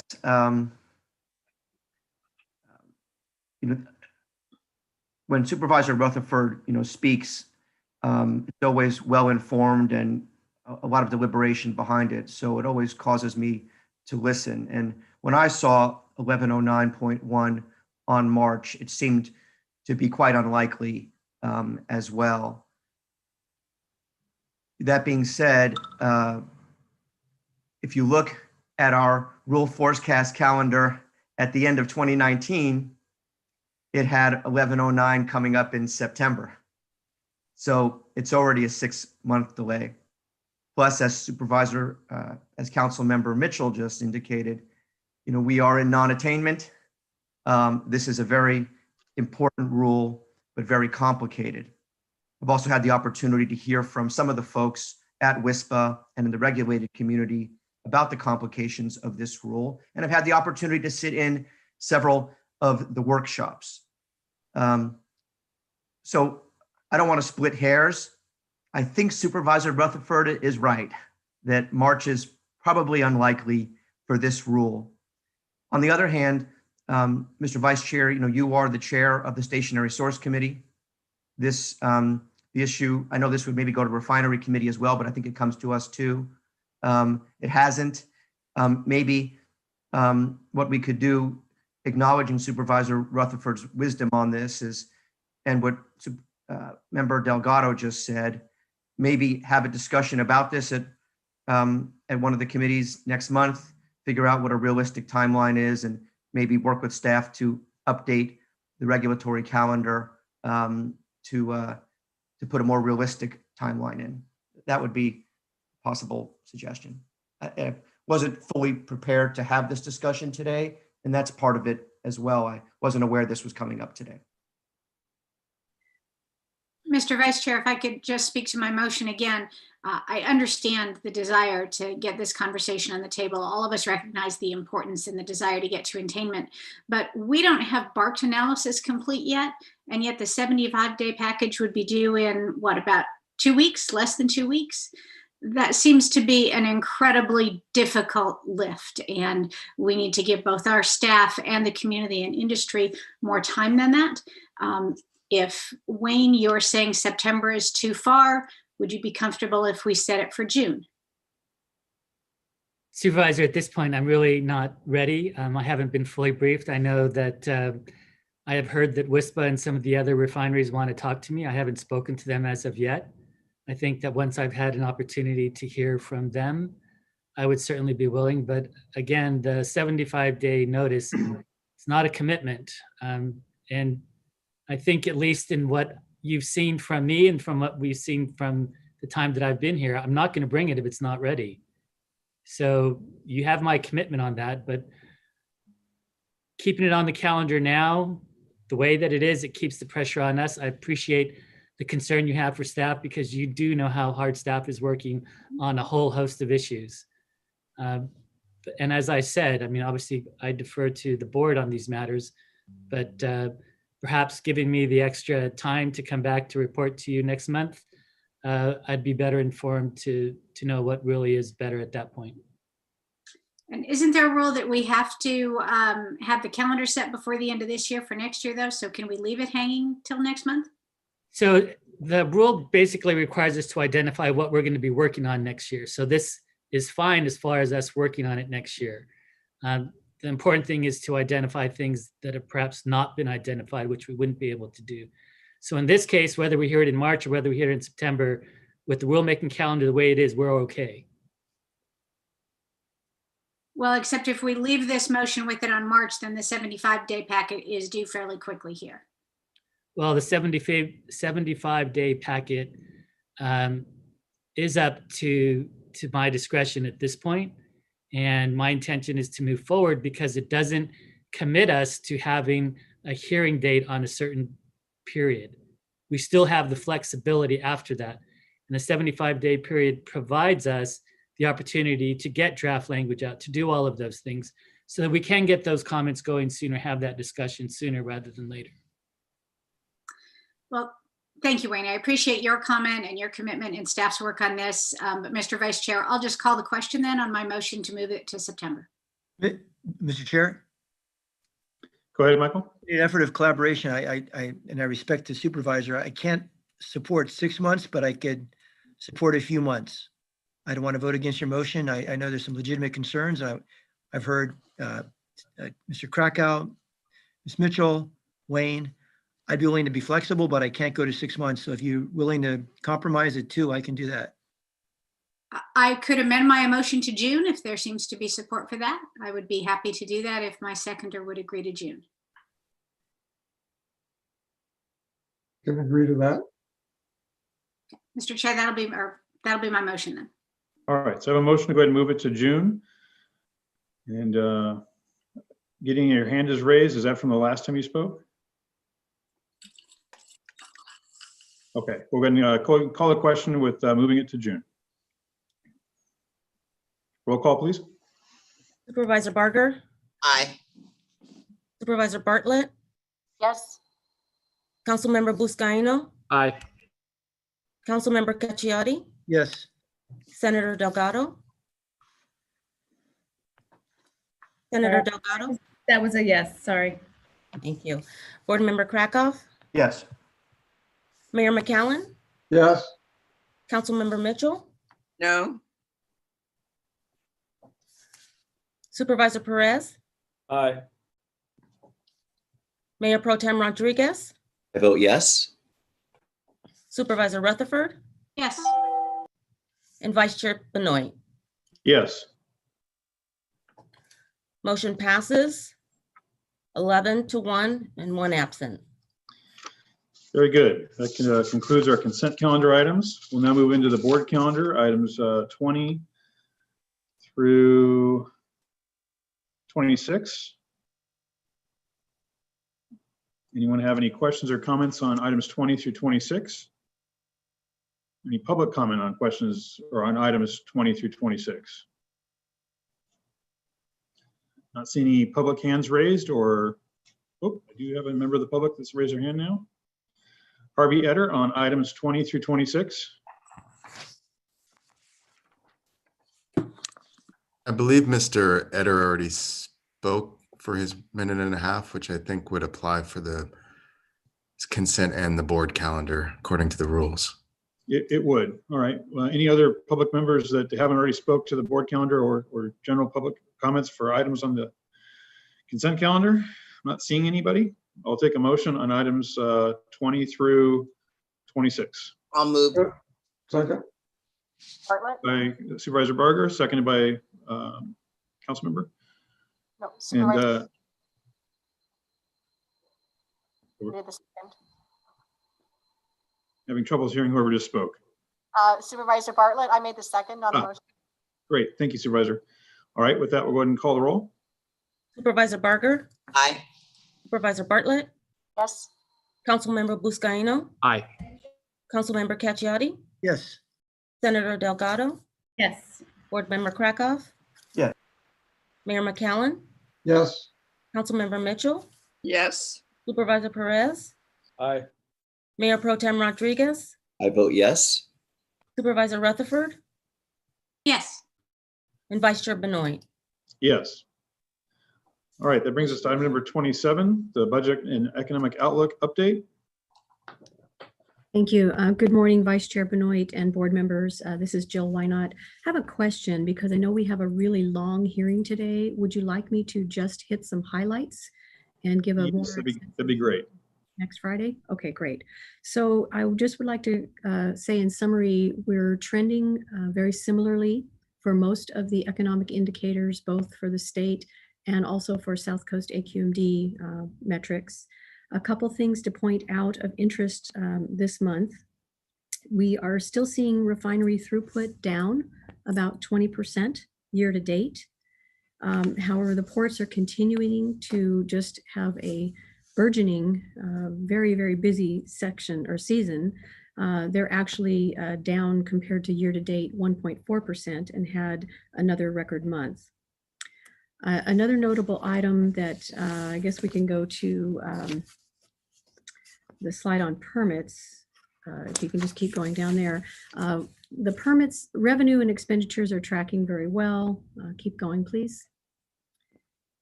Next slide. Next, this slide, thank you. You can see here the November, the 350 permits coming in for November. This is one of the lowest months we've had in a very long time. And it's sort of reversed the trend that I reported on last month that we were improving. We're now down about 20.6% on the permits year to date. So everything else seems to be trending very similarly. We're keeping a very close eye on all these metrics, keeping an eye on our expenditures, watching revenue, trying to assist businesses as much as we can. And with that, I'll be happy to answer any questions. Very good. Slightly concerning there, but any other board member comments or questions on this item? Very good. And I do believe this is just to receive and file. Is that correct? That's correct. All right. I do see Harvey Etter's hands raised again. Harvey, you'll have time to comment on all the public hearings coming up, but you've already run your minute and a half on the other earlier items. Any other public comments on the budget outlook? All right, with that, we'll go ahead and go into our public hearings. We'll go ahead and open the public hearing on item number 28 to determine the Southeast Los Angeles Community Emissions Reduction Plan. And with that, staff report, please.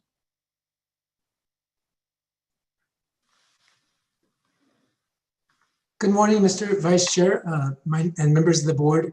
My name is Dan Garcia, and I'm a Planning and Rules Manager. This morning, I'll be presenting to you the Community Emissions Reduction Plan for the Southeast Los Angeles community. Mr. Vice Chair, before I dive into my presentation this morning, I do want to provide a little bit of background information on the Southeast Los Angeles community. This community is a highly urbanized community with nearly 300,000 residents and is 95% Latino. The community includes the cities of Southgate, Bell Gardens, Cudahy, Huntington Park, and the unincorporated LA County neighborhoods of Florence, Firestone, and Walnut Park. Some important sources of air pollution impacting this community are the Alameda Corridor, the 710 freeway, and various industrial operations. Next slide, please. So the AB 617 program is fundamentally a community emissions reduction program. With that said, I do want to point out that this program is highly driven by the community, including a community steering committee made up of 44 members.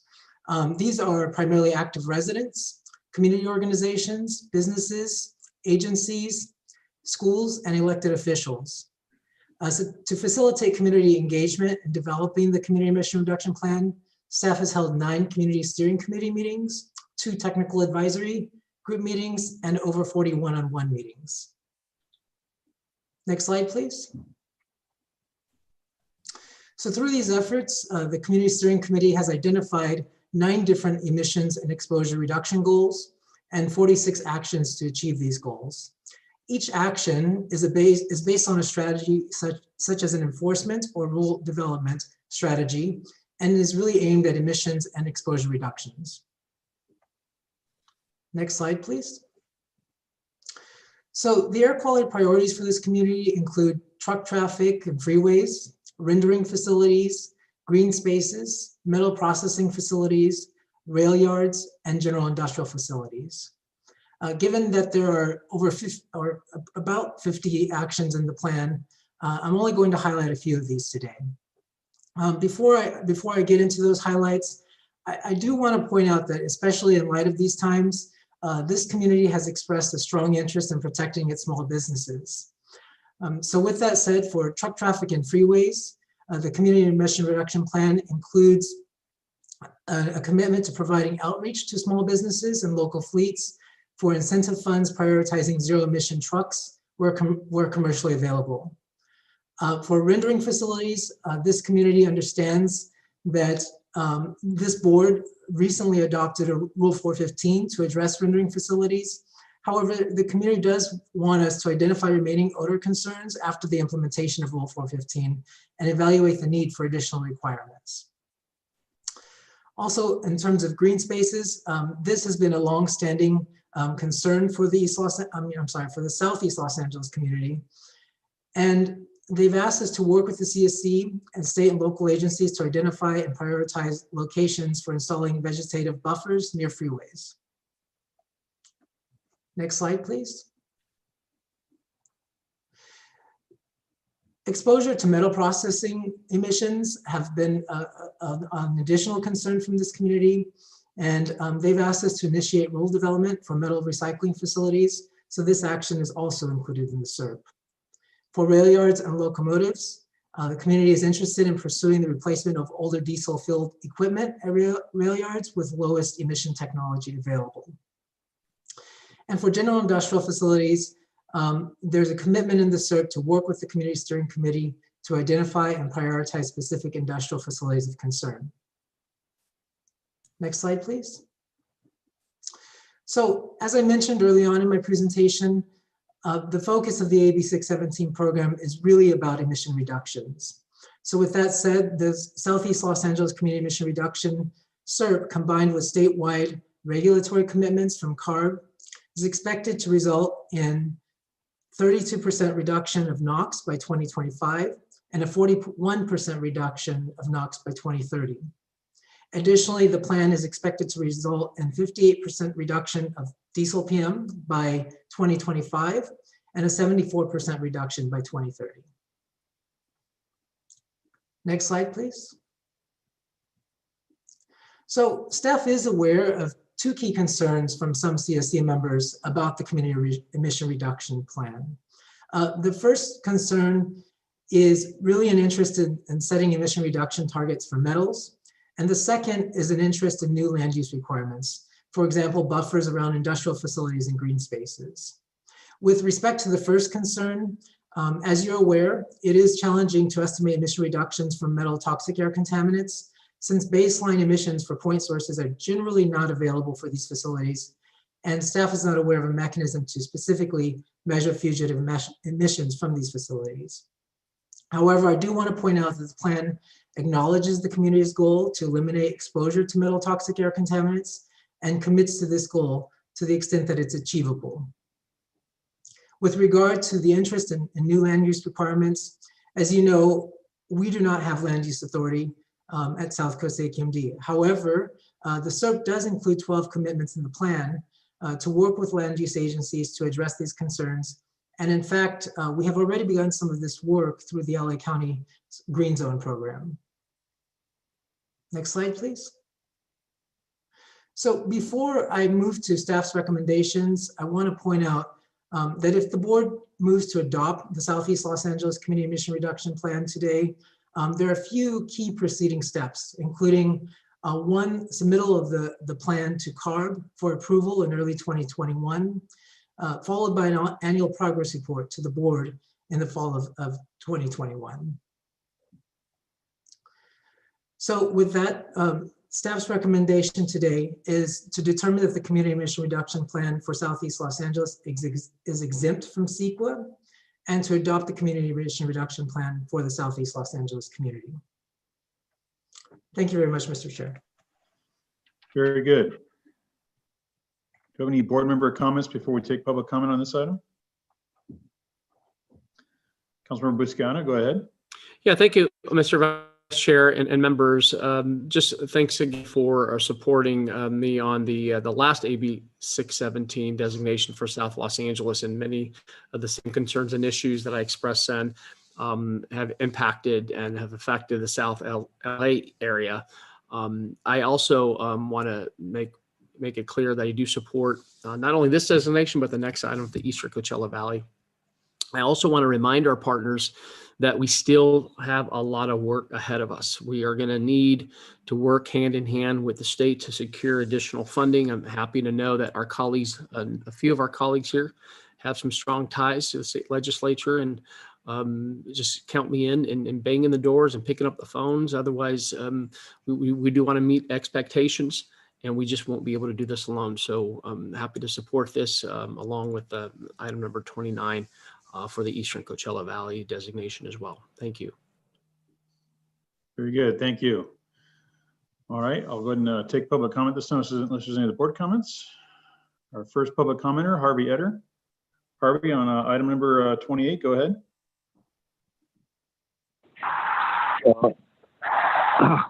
Hello, I'm Harvey Eder. Am I being heard? Hello? Yes, go ahead. Hello, I'm Harvey Eder. How much time do I have? You have 1 minute and 20 seconds. That's bull, man. That's going to be challenged. You're cutting our time down. You're cutting ourselves all together. You're cutting democracy out. This whole process. It's not only here, it's the local governments, the cities and counties. Look,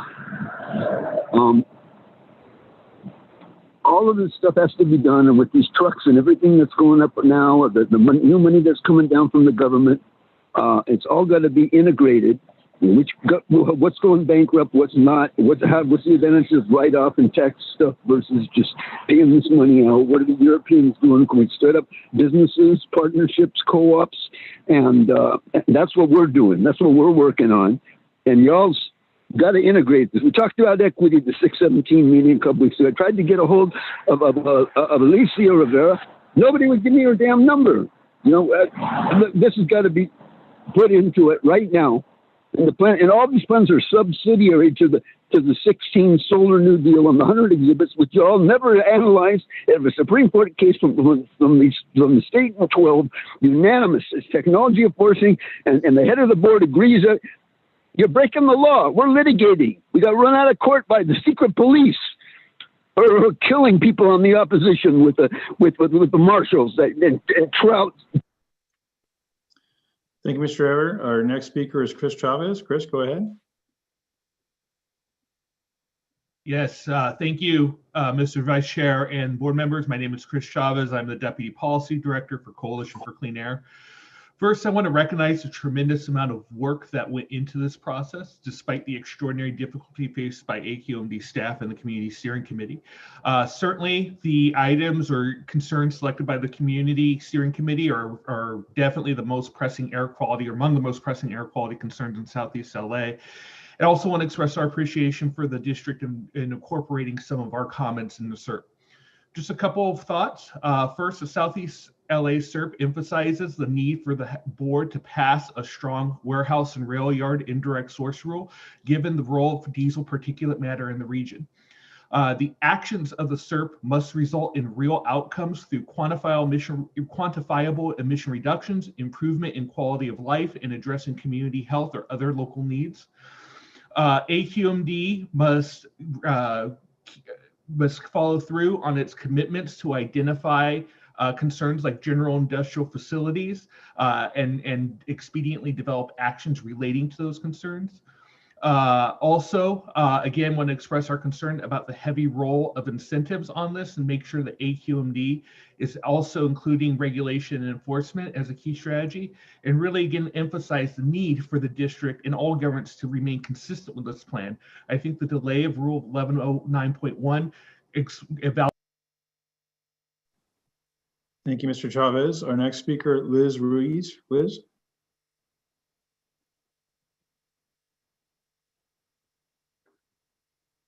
Hi, good morning. Thank you, board, for your time and for your attention to this matter. And I also like to thank the staff for their diligent work. I'm a CSC member from the Southeast LA community. I'm also co-chair of the Southgate Community Environmental Health Action Team and board member with Communities for a Better Environment. And I would really like to push the board for the SERP approval. We really did put a lot of hard work into this. I would really also like to encourage the board to really push for more funding for not just best available technology for truck and diesel engines to get those off our community, but to really push for electric technology. We know that it's expensive and it's hard to get, but if there's ever an opportunity to really push for it, we believe that this is it. And we would also like to really push for better for better warehouse emissions reductions. Those are the truck traffic is really increasing in our community of Southgate, especially with the Amazon distribution facility that's next to the 710 freeway. Traffic has increased greatly in that area, so really pushing for that would really help our. Thank you, Ms. Ruiz. Excuse me. Our next speaker, Julia May. Julia? Good morning. First, want to thank Judy Mitchell for incredible support for EJ communities over the years. Can't thank you enough. We generally support the SERP. I'm the senior scientist with CBE, and I support our community members. We appreciate the work of the staff, but there's a few caveats. There's going to be a lot of follow-up work needed. We appreciate that there are number reductions for NOx and diesel particulate matter, but there's a real problem with the metals fugitives that we don't know have a good handle on. Your staff acknowledges we do not really know what the emissions are. There's a legacy of problems with central metal, oxide, and others. We want to make sure in the future that we don't add new sources and that we don't undercut CEQA, which has happened regularly and is still happening in the district. So we don't need new sources of metals and other permitting to occur. In addition, on transportation, we understand that CARB is key, but AQMD also has substantial influence and authority on transportation issues, which heavily impact this area. An ISR rule not only on warehouses, but also ports is key for this area. In addition, the community is facing 710 freeway expansion with the rumor that EIR is about to come out. We're going to need your help. Thank you for your comments. I have a group name, a Morales and Galeando group.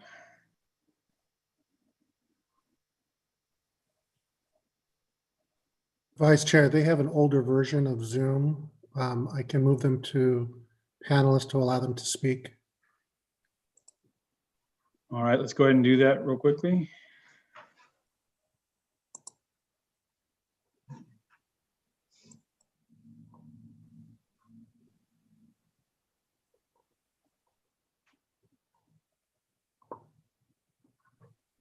Is it allowing you to move them over, or?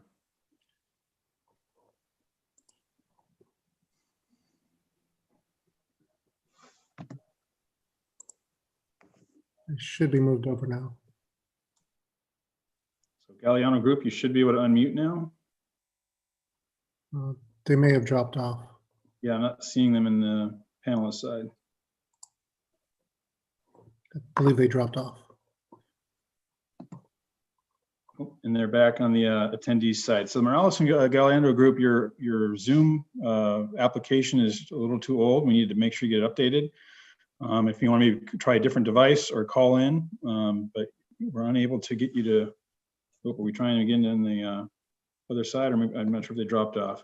Let's go ahead and take the next speaker and we'll come back. Can you hear me? Vice Chair, I'm able to. There we go. Go ahead. My name is Rudy. I'm with the Southeast group here. I want to give applause to my colleagues on the board for serving, especially the staff. They work with us, but I want to make sure that the board recommends the process of this wonderfully program that we did with the group, and hopefully that you guys endorse the program and the hard work that we all put together to make this happen here.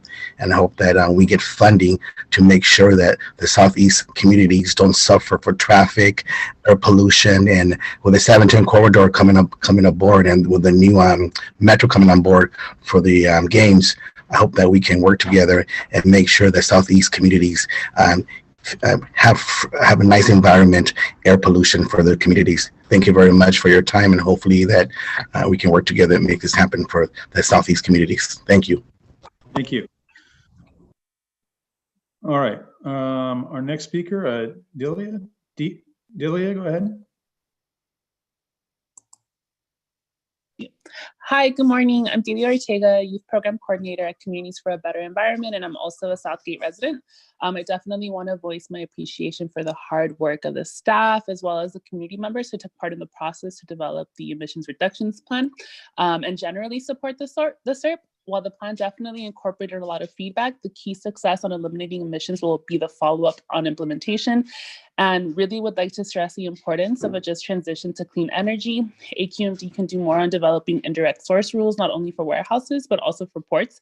And I want to highlight that we need direct support on the 710 freeway to push the various agencies currently working on the project to commit to zero emissions technology. Additionally, the district needs to get a better handle on metal processing operations. Southeast LA communities are still suffering the impacts from the Exide lead contamination, as well as other metal processing facilities in the area like Central Metal. We need to ensure that the development in the camp to add fixed monitoring to various metal facilities actually leads to strong regulation that eliminates community exposure to the metal toxic air contaminants, odors, and noise from metal processing. Thank you. Thank you. Any other public comments on this item? Not seeing any other hands raised. I'm going to go ahead and close the public comment portion of the hearing. Bring it back to the board. Carlos Rodriguez, you have your hand raised, and so does Joe Biscano. Joe, do you have another comment, or was that from before? I'm sorry, I forgot to lower my hand. Very good. Carlos Rodriguez, Councilmember Rodriguez. Yes, thank you. I just wanted to inquire with staff. I think everyone understands the implications of funding availability and the challenges, but just so that we're clear on the current shortfall of funding, what we need for additional state funding to ensure implementation of the SERPs in the past and the one that's being proposed. Could we get some clarification on that? Because I do echo the sentiments of Councilmember Buscaino and others that have said that they are interested, as we all are, in securing that funding. But just can we get some clarification on the ask so that everyone's on the same page about that, in particular the public? We could set expectations as to what challenges lie ahead on that. Thank you. Sure. Thanks, Mayor Pro Tem. You know, the funding has always been a challenge for this program. And from day one, when this program was actually up for adoption in the legislature, South Coast, Bay Area AQMD, and San Joaquin Valley expressed our extreme concern about the funding resources that are necessary. There's two pots of funding that are really addressed in this program. There's the implementation funding, and then there's the incentive funding. On the implementation funding, the amount of funding that goes out varies depending on the fund availability. This last year, there was 50 million total statewide, of which we received roughly 25 million, in part because we have the highest number of facilities in the state. We have argued from a statewide level that that number should have been closer to 75 million. In fact, when you look at the budgets for all of the air districts that are involved in 617, that number is much closer to the truth. And we sort of see that as the number of communities increase, the dollars for implementation should also increase. Yet we've been given the task of doing more communities with the same, if not less, funds on the implementation side. So clearly something needs to be done in terms of how the funding is going to be allocated, and whether that comes from GGRF, whether that comes from the air pollution control funds or some other mechanisms, it needs to be a priority. And so we work very closely with the legislature and the governor's office. And in spite of all the challenges that we've had this year, we were able to hold the implementation dollars constant. We need to get more funding, though, moving forward. So that is a high priority for us on the implementation side. The other aspect that we also have to consider is that this takes a tremendous amount of effort to be in Sacramento to getting the funding. It's an annual battle. And we've been working with Mayor Mitchell and others to try to get a continuous stream of funding. And there's been some ideas in the past in terms of how that might be approached. I think there may be some opportunities this year. We'll just have to see what goes on with regards to the governor's budget and the legislature and CARB. On the implementation side, on the incentive side, that one is around $250 million a year statewide. We got roughly, I want to say, 100 million last year. Might have been closer to 93. I'd have to get the numbers, but in that range. And that's for the actual deployment of technologies. It's for getting the numbers, if you will, of trucks reduced by getting cleaner trucks that are out there, getting cleaner school filtration units out there. So the incentive dollars is a big part of what we need to be able to utilize to get those emission reductions. But it is a tremendous challenge, Mayor Pro Tem. And it's something that we continue to work about. And actually the incentive funding that we received this year was closer to $80 million. So that's what we're working on. Vice Chair. I'm sorry, go ahead, Senator. Go ahead. No, I just wanted to comment on the SERP, and thank you for that important question, but I think it's important for the public to be aware of the way the funding works. But I'm really excited. I know we're not supposed to have like our favorite SERP area or any of that as board members, but this one is pretty close to my heart. My office is in Commerce and I live in Montebello. So I work in these areas. So I'm really excited to see these areas get attention. And I personally would like to move approval of this SERP, just to have that as something that I got to do. Really thankful to everybody who participated in the creation of it. And I think the items that were selected are spot on. I know you all passed the rendering facilities rule, but it smells every day here, guys. I'm in Commerce. It still smells every day. We talked about indirect source rule. So all those things are things we're actively working on. So I'm really proud of that and hope that we can get this moving. Very I'll good. second that person. Very good. First and a second. Any other board member comments? If I can, Vice Chair. Please go ahead, Gidney. So we're very supportive of this item and the content of the SERP. Want to thank staff for all the meetings in the middle of a pandemic. Also for the CSC folks who participated on Zoom. Again, it's such a difficult year. It's really quite an accomplishment and very broad support, as we all can tell, for the SERP. And appreciate the acknowledgement of the funding issue that was raised by council members Buscaino and Rodriguez about all the 617 communities and the need in tight budgets to have the money to implement the programs and the concern that staff has about funding. Yes.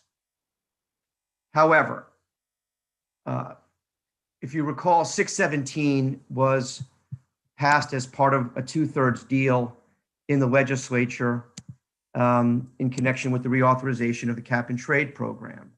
And it's supposed to be focused on emissions reductions, actual monitored and modeled emissions reductions in these communities. And that is going to be the devil in the details. So we have a role in that too. It is okay to complain about not having the money for the program, but we have to do our part to make the program a success. And if you look, for example, at some of the 617 programs that we adopted last year, there's a lot of responsibilities for us on this. You look at the Carson 617, it had the port MOU. It had the refinery rule. It has rules on flaring. It has a host of other rules. And colleagues, we did not adopt any of those rules this year. So people are looking at us to make sure this program is successful. And If the program is successful, people are going to want to fund it. But if they don't see the success in the program, if we don't meet the moment in actually getting the emissions reductions, then the communities, the legislators that fought for the 2/3 vote may not be as inclined to fund it. So we have a very busy rule calendar next year, almost all of which are identified in all of these SERPs. And I'm very confident, working with all of you, that success is going to breed success. If 617 is successful, if we do what we're committed to do in the plans that our board has adopted, then people are going to want to fund it. And if people fund it, and the legislature and the administration fund it, then we'll have the money to do the program, and it'll be a success, and one of those closed feedback loops that works well. So that's sort of my 2 cents on how I approach this question of the funding. But with that, very supportive of the issue and the motions. Thank you. Some good insight there, and appreciate the dialogue. All right, any other board member comments or questions? I do have a motion and a second. All right, would the clerk go ahead and call the roll? Supervisor Barker? Aye. Supervisor Bartlett? Yes. Councilmember Buscaino? Yes. Councilmember Cacciati? Yes. Senator Delgado? Yes. Board Member Krakoff? Yes. Mayor McCallum? Yes. Councilmember Mitchell? Yes. Supervisor Perez? Aye. Mayor Pro Tem Rodriguez? I vote yes. Supervisor Rutherford? Yes. And Vice Chair Benoit? Vice Chair Benoit? My apologies, yes. Thank you. Motion passes 11, 1 absent. Or 12, Very I'm good. sorry, 1 absent. Yep. All right, with that, we'll move on to item number 29, the Coachella Valley Community Emissions Reduction Program. Staff presentation, please go ahead. And if you wish to speak this item, please go ahead and raise your hand now so we can go ahead and get an accurate count of at least an interpretation of how many people are going to be speaking to this item. Go right ahead. Good morning, Mr. Vice Chair Benoit and members of the board. I'll also be presenting the Eastern Coachella Valley Community Emission Reduction Plan this morning. So before I get into some of the details on this plan, I also want to provide a little background on this community. The Eastern Coachella Valley community is unique to our AB 617 program, and that it's a rural community that has a population of about 80,000. The community is predominantly Latino and stretches from the city of Indio south to the Riverside County portion of the Salton Sea. Some of the important local sources of air pollution impacting the Eastern Coachella Valley include fugitive dust, exposure of the Salton Sea playa, illegal burning of waste, and pesticides. Next slide, please. So similar to other AB 617 communities, this community does have a community steering committee, which is made up of 38 members. These are active residents, community organizations, businesses, agencies, schools, as well as elected officials. This community did place a significant emphasis on the process to develop the SERP and spent about 8 months developing an 11-page charter that really specifies the roles and responsibilities of the CSC. To facilitate the development of the plan, staff held 17 community meetings and over 50 small group meetings. I do want to point out, and I want to make a very important note of this, is that while we have made significant progress developing the Eastern Coachella Valley Community Emission Reduction Plan, staff does acknowledge that the CSC desires more time to develop additional details in the plan. Therefore, the resolution that's being presented to you today includes a firm commitment from staff to work with the CSC to amend the plan and address these details over the next 6 months or possibly sooner. Next slide, please. So through the SERP development efforts, the CSC identified 15 emission and exposure reduction goals and 52 actions to achieve these goals. Each action is based on a strategy such as collaboration and incentives. Next slide, please. The air quality priorities for this community include the Salton Sea, pesticides, fugitive road dust, open burning, diesel mobile sources, and the green leaf Desert View Power Plant. Given that there are over 50 actions of the plan, I'm only going to highlight a few of them here today. For the Salton Sea, the community has long been concerned about exposure to emissions from the Salton Sea, and has asked that we pursue funding opportunities to install air filtration systems in schools and homes near the Salton Sea. In addition to that, for pesticides, the plan includes collaboration with CARB to develop a pesticides air monitoring strategy. And for fugitive dust, the plan includes a pursuit for collaboration to pave unpaved roads and parks in the Eastern Coachella Valley. Next slide, please. Open burning is a relatively common occurrence in the Eastern Coachella Valley because of the agricultural operations that exist there. And so the community has an interest in pursuing opportunities to develop an online notification system to inform the community when permitted burning is expected to occur. Also, this community has a concern about diesel mobile sources and selected this as a priority as well. So therefore, the plan includes an action to identify incentive opportunities to replace on-road and off-road equipment and school buses with cleaner technology. This community is also interested in the Greenleaf Desert View Power Plant. This power plant is on tribal Ife lands, and for this action, we're going to be gathering air quality information about the facility that the community is interested in. Next slide, please. So as I mentioned earlier in my previous presentation, the SERPs are about community emission reductions. And this particular plan, combined with statewide regulatory commitments from CARB, is expected to reduce overall NOx emissions in the Eastern Coachella Valley by 33% by 2025 and 45% by 2030. Next slide, please.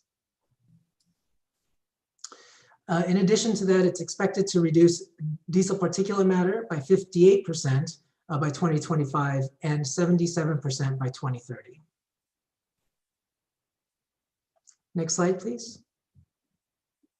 So staff is aware of two key concerns from some of the CSC members about the SERP. The first concern is really about the timeline to develop and review the SERP. And the second concern is really about the process to develop the SERP. The community felt in some cases that it was not community-led. So I'll speak to the first concern first regarding the timeline. I do want to point out, and it's really important for everyone to note that the development of the SERP is a very fast-moving process, but that timeline is primarily driven by state law. State law requires that the plan is developed and adopted in a one-year time frame. However, with that said, as I mentioned earlier, the resolution that we're presenting to you today includes a commitment from staff to work with the CSC to amend the plan and address additional details over the next 6 months or sooner if it's possible. Regarding the second key concern about the process not necessarily being community-led, that was a view expressed by some CSC members. But I do want to point out that staff has worked closely with the CSC to develop an 11-page charter to establish the SERP development process. And because of the extraordinary times that we're in relative to COVID and in relation to the COVID impacts that we've all faced, we've held about 40% more meetings in this community than any other AB 617 community SERP development process. Regardless, staff is committed to working with the community to resolve these outstanding key issues over the next few months, as I laid out in the resolution, as it's laid out in the resolution that I mentioned earlier in my presentation. Next slide, please. Before I move into the staff recommendations, I do want to point out a few key steps that would precede today's hearing if in fact the SERP is adopted. The first is submittal of the SERP to CARB for approval in early 2021. The second is an effort to bring the SERP back to the board to consider an additional amendment in June. This is to address additional details that the CSC is interested in. And finally, in the fall of 2021, we would come back to the board with an annual progress report of the SERP implementation. So with that, staff's recommendation today is to determine that the community emission reduction plan for Eastern Coachella Valley is exempt from CEQA and to adopt the community emission reduction plan for the Eastern Coachella Valley. That concludes my presentation. Thank you very much, Mr. Chair. Very good, thank you. And with that, we're going to go ahead and open the public hearing portion of this. I do see Supervisor Perez, you have your hand raised for comments before the public comment. Go ahead. No, that's fine, Mr. Vice Chair. I appreciate it. And thank you, staff, for the report. And as well, thank you for your follow-up regarding the concerns that the community has, in which I've heard as well. I am interested, though, in hearing from the community, hearing from public comment. And so I'll hold the rest of my thoughts till after I hear from the community as well as from other colleagues as well. Thank you. Very good. Any other board members want to make comments before we take public comment on this item? Not seeing any hands raised. I'll go ahead and go to the public comment portion. First up, Harvey Etter. Harvey, on item number 29, go ahead.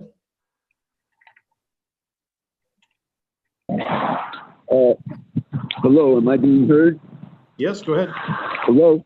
Hello. Okay, first of all, the Solar New Deal and the 16 plans, which the district ignored and did not evaluate as legally required under law, nor did CARB, nor did EPA, we were not equipped for it. And that's why we did notice that yesterday we're still litigating legal statute allows for 2 years on the federal side and more, and the things are stayed because of the virus, okay?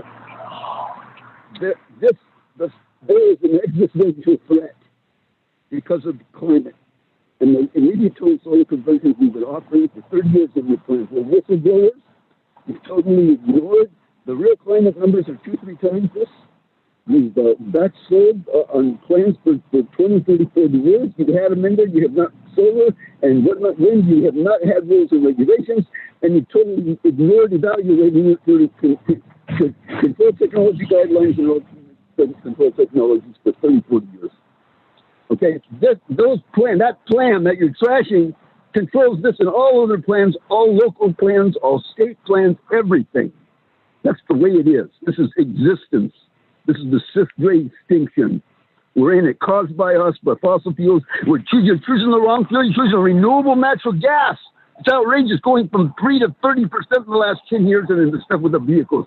Solar electric, the way to go. Whatever technologies, the stuff about the cost increasing and everything. We had to deal with BYD for a third the price 5 years ago. You crashed.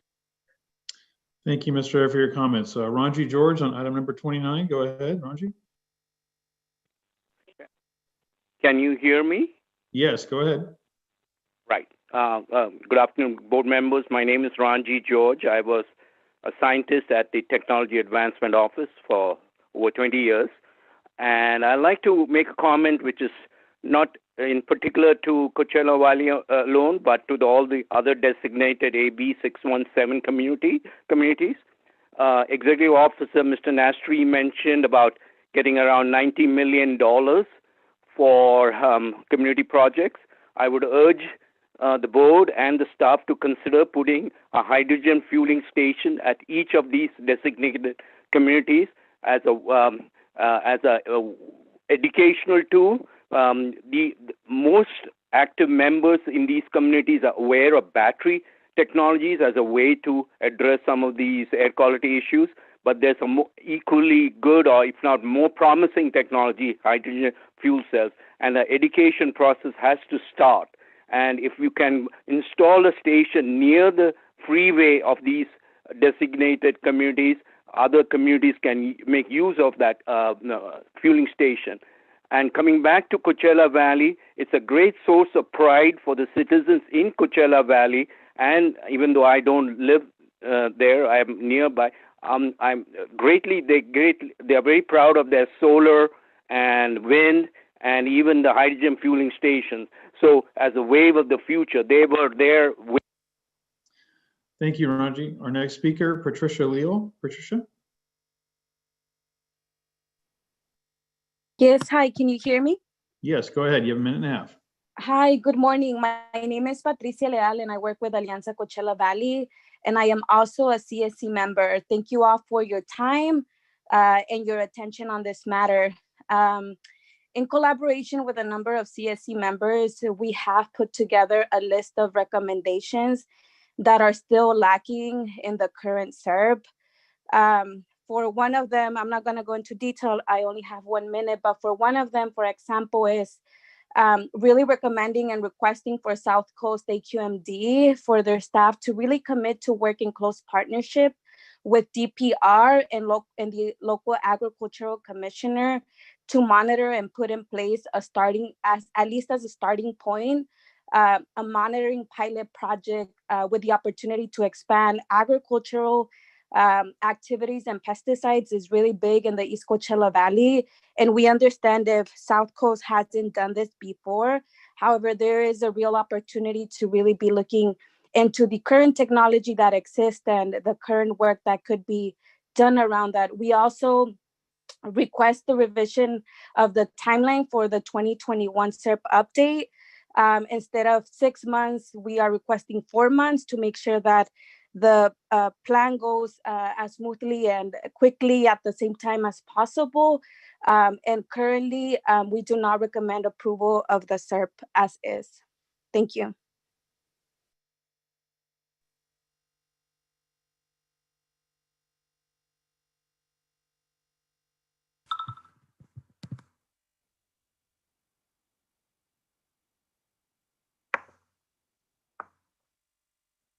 Vice Chair, I think you're on mute. My apologies. Next speaker, Rebecca Zaragoza. Hi, good morning. My name is Rebecca Zaragoza with Leadership Council for Justice and Accountability in the Eastern Coachella Valley. I'm here to urge the board not to approve the ECV draft SERP. As it's currently written, the draft does not satisfy the needs that the ECV has in terms of air quality. It does not go above and beyond what's required for emission reductions or targets, nor does it include enough meaningful actions or strategies that will lead to emission reductions. In addition to what has been mentioned previously by Patti, some additional recommendations that we also have are to develop a pesticide application notification system, adopt a new rule to reduce emissions from open burning, agricultural burning, and illegal dumping by January 2022, strengthen quantifiable emission reduction targets for all of the air quality priorities, conduct a thorough review of its rules and regulations that impact and apply to the Eastern Coachella Valley and share its findings with the CSC by February of next year. And by the end of next year, to update and create new rules and regulations that better address air quality and emissions reductions, and to adopt a strong rule to regulate pollution from indirect sources as well. And as mentioned previously, I also support reducing the timeline for the revision process of next year from 6 months to 4 months. And again, we do not support the approval of this plan and ask that the board stand with community residents and demand better and more respect for the Eastern Coachella. Thank you for your comments. Our next speaker, Faye Gonzales. Yes, good morning. B. Gonzales, a CSC member. Just want to echo the sentiments of my fellow CSC members, and where, we do not feel that this SERP is ready to be approved. And, I don't want to, speak again to what they've already spoken to, but I do want to make a comment that a lot of it has been lack of, the meetings really being community-led or being collaborative. And I think a lot of time was wasted, because of the lack of respectful and meaningful CSE meetings. And just the other thing, I know that this is legislation and I know there's due dates, but I just wonder, and I ask for it to be considered, that I know, for example, the Salton Sea, the timelines have been moved, quite a bit.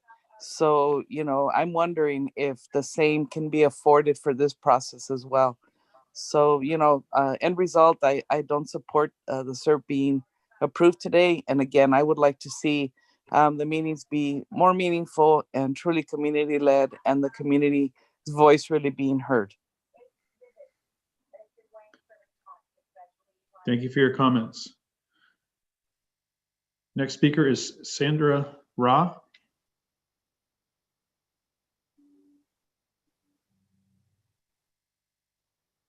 Sandra, bueno, go ahead. sí, sí, buenos días, ¿me escuchan? Ok, buenos días, mi nombre es Sandra Ramírez. Yes, y go ahead. Gracias, yo vivo aquí en Coachella y mi comentario es que yo he estado en las reuniones y hemos hecho muchos comentarios. El comité que estamos acá de Coachella, yo también soy parte del SCS y yo lo que les quiero comentar es que creo que faltan muchas de las cosas que nosotros hemos sugerido.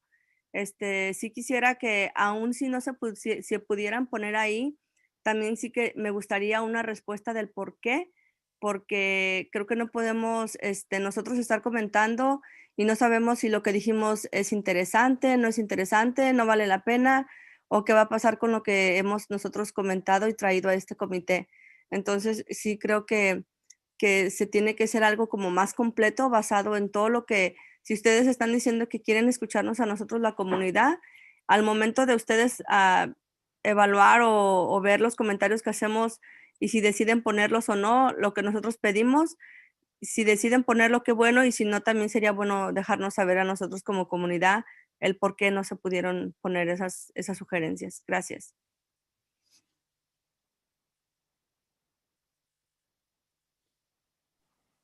Thank you for your comments. Cochita Pozar. Sí, muy buenos días, señores representantes. Gracias por permitirme hablar este día con ustedes. Solamente también quisiera enfocar que al principio que empezamos estas pláticas con AQMD, yo también soy parte del CSC, nos preguntaban que cuáles eran nuestras preocupaciones. Nosotros les comunicamos nuestras preocupaciones. Entonces, si desde un principio nos hubieran dicho qué se puede hacer y qué no se puede hacer, tal vez no hubiéramos hecho tantos comentarios que nosotros necesitamos. Yo vivo a unos 3 minutos de enfrente de la laguna y he estado viendo cuál es el impacto tan grande que ellos tienen y he estado pidiéndoles, rogándoles de que por favor ellos también estén presentes en las juntas de AQMD. ¿Por qué? Porque ellos también tienen la responsabilidad de estar allí escuchando a las comunidades, porque son trabajadores gubernamentales y por lo tanto merecen estar allí sirviéndonos. Entonces solamente quisiera saber que ustedes por favor tengan un poco más de prioridad hacia lo que la comunidad les está diciendo, porque nosotros somos los expertos, los que vivimos aquí, sabemos los impactos que están sucediendo. Ese polvo fugitivo que tanto se ha hablado son de parte de la laguna, de parte de las motos, son de parte de los pesticidas y esas son las grandes preocupaciones que nosotros tenemos y creo que no se han puesto todas en el documento que se tiene que poner. Muchísimas gracias por permitirme hablar. Que tengan.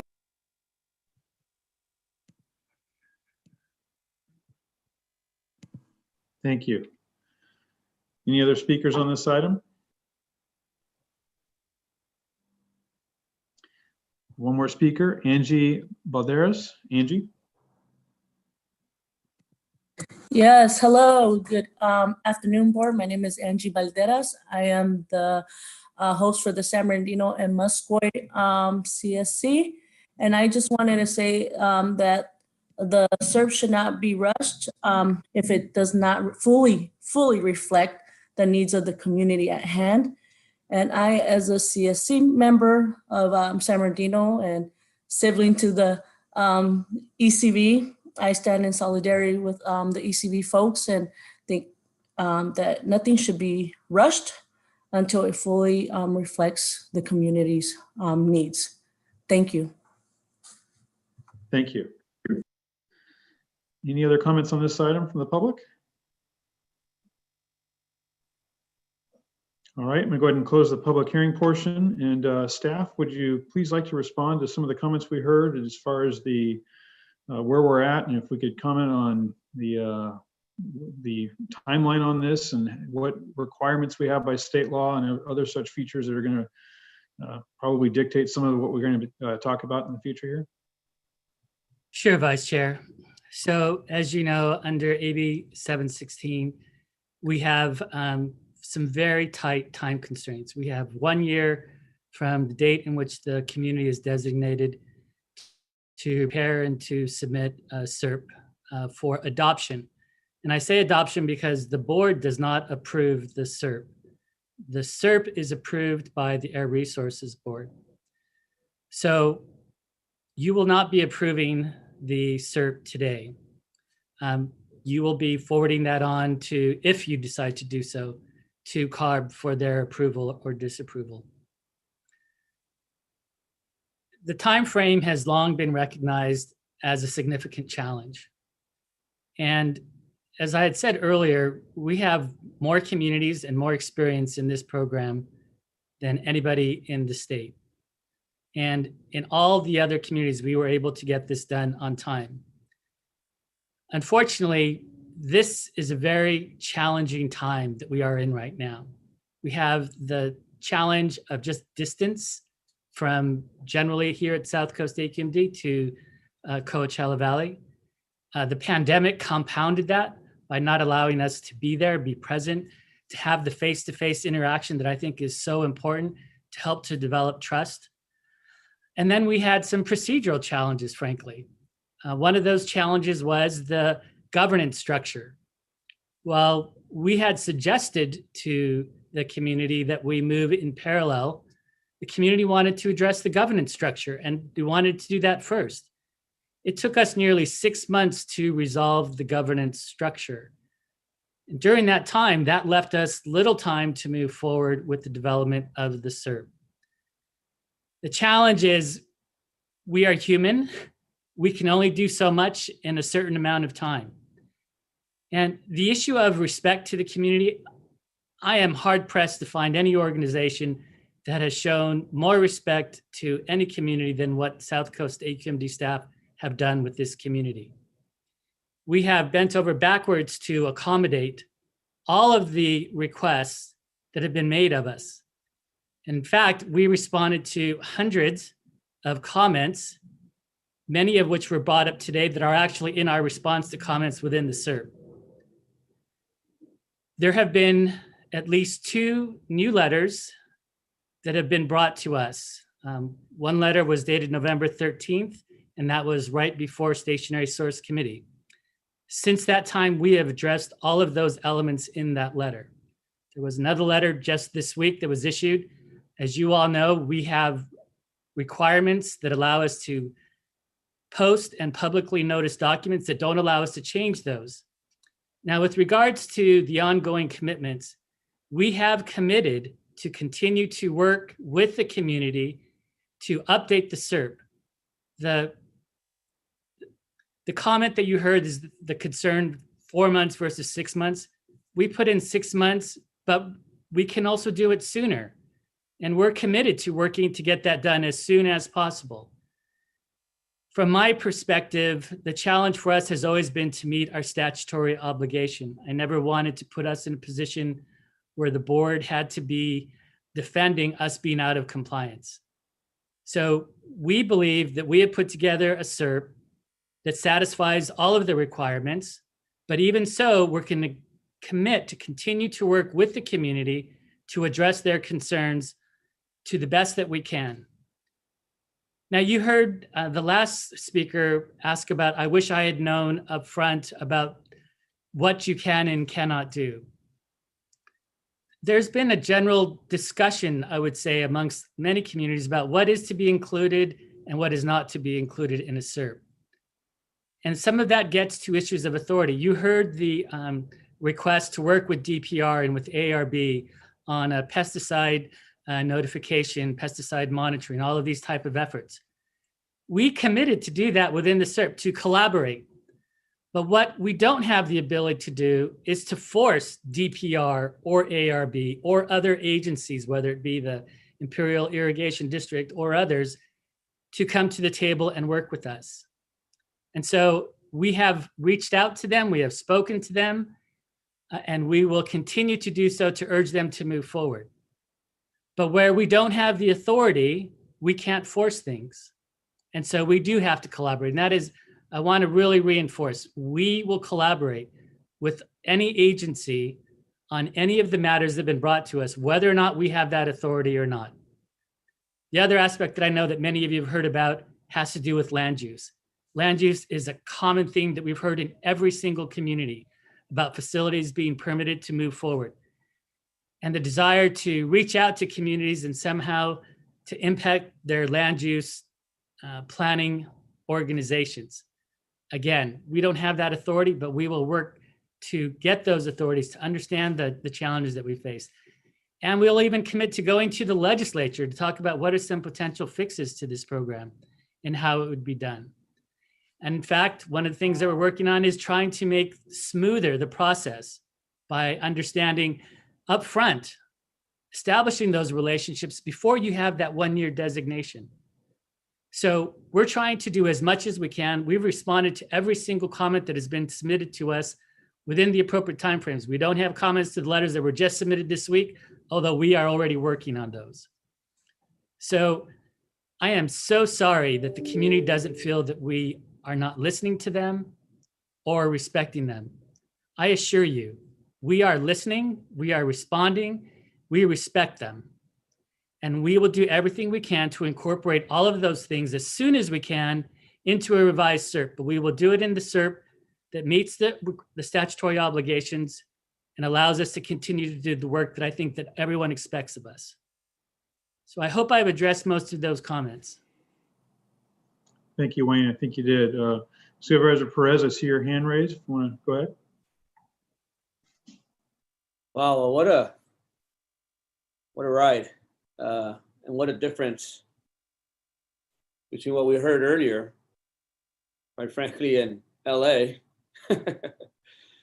and unfortunately what we're hearing in my backyard. And quite frankly, it's painful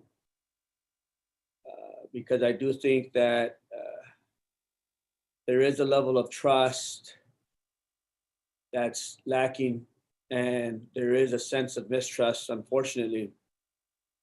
And so obviously I'm stuck between a rock and a hard place because this is my backyard. And I do wish that this would have been a little different.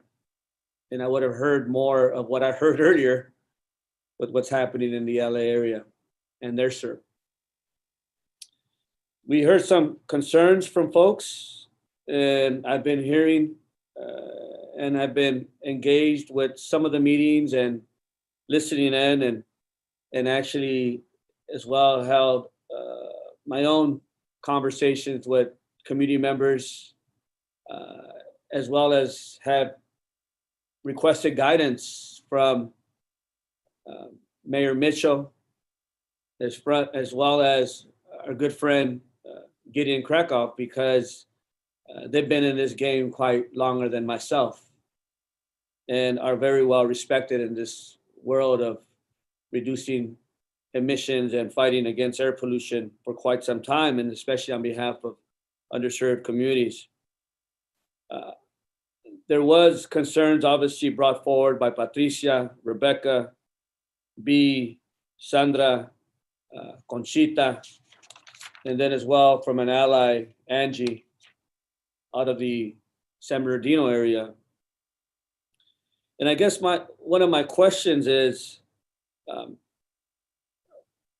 what went wrong here? Or what went, to your opinion, Wayne and staff, why is there such a difference between what happened in LA and what's happened here? Is one of my questions. You might have already addressed some of that. And I guess my next question would be, have we done our best, and can we do more to integrate the language, the ideas, the concepts that were brought forward by the advocates on the ground? To what degree have we done that already over the course of the holidays per se, and what's still left? And how soon can we integrate those concepts?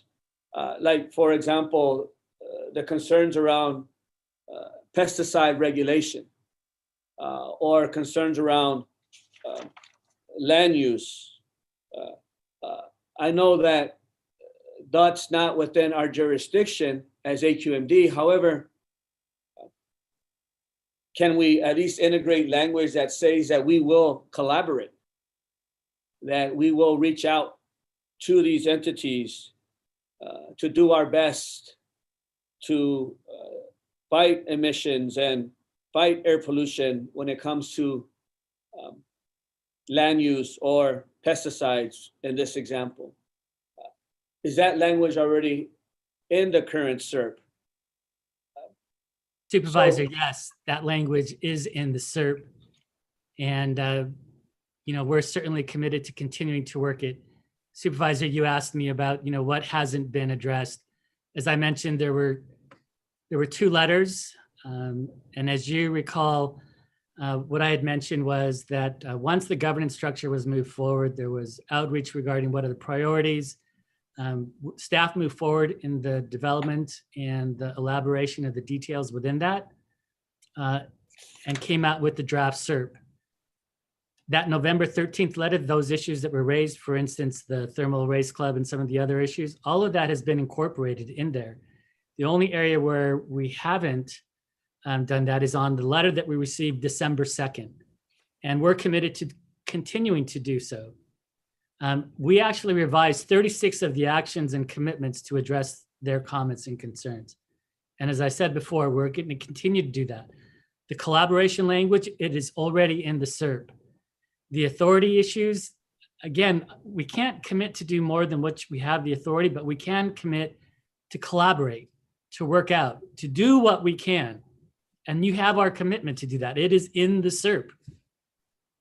No, and I hear you, and I can appreciate that. And I did see the letter that was written recently, December 2nd, a couple of days ago. And I understand that in this letter, there are items that were brought forward some time ago. And I believe that those issues, at least I hope, were addressed. And then there were other items that were in this letter that were just recently brought forward, which obviously makes it difficult for us to put into the current SERP because they were just recently brought forward. For example, issues on enforcement. I understand, and including specific emission reduction targets for all 4 parameters is what I see here as well. Plans for working with legacy school bus fleets from school districts. These were items that were not brought forward at least some time ago and recently brought forward a couple of days ago. And obviously that makes it difficult. Right. However, with that said though, I do think that we need to work on adopting something today, because we heard earlier from Mr. Krakow, and I appreciated his point that he made about success. And if we're truly going to do what we can to ensure that we are successful and demonstrate to the legislature that we are committed to this effort and we are requesting more funding, or at the same time trying to move policy that's going to support us, we have to demonstrate some sort of success. We have to leverage that support.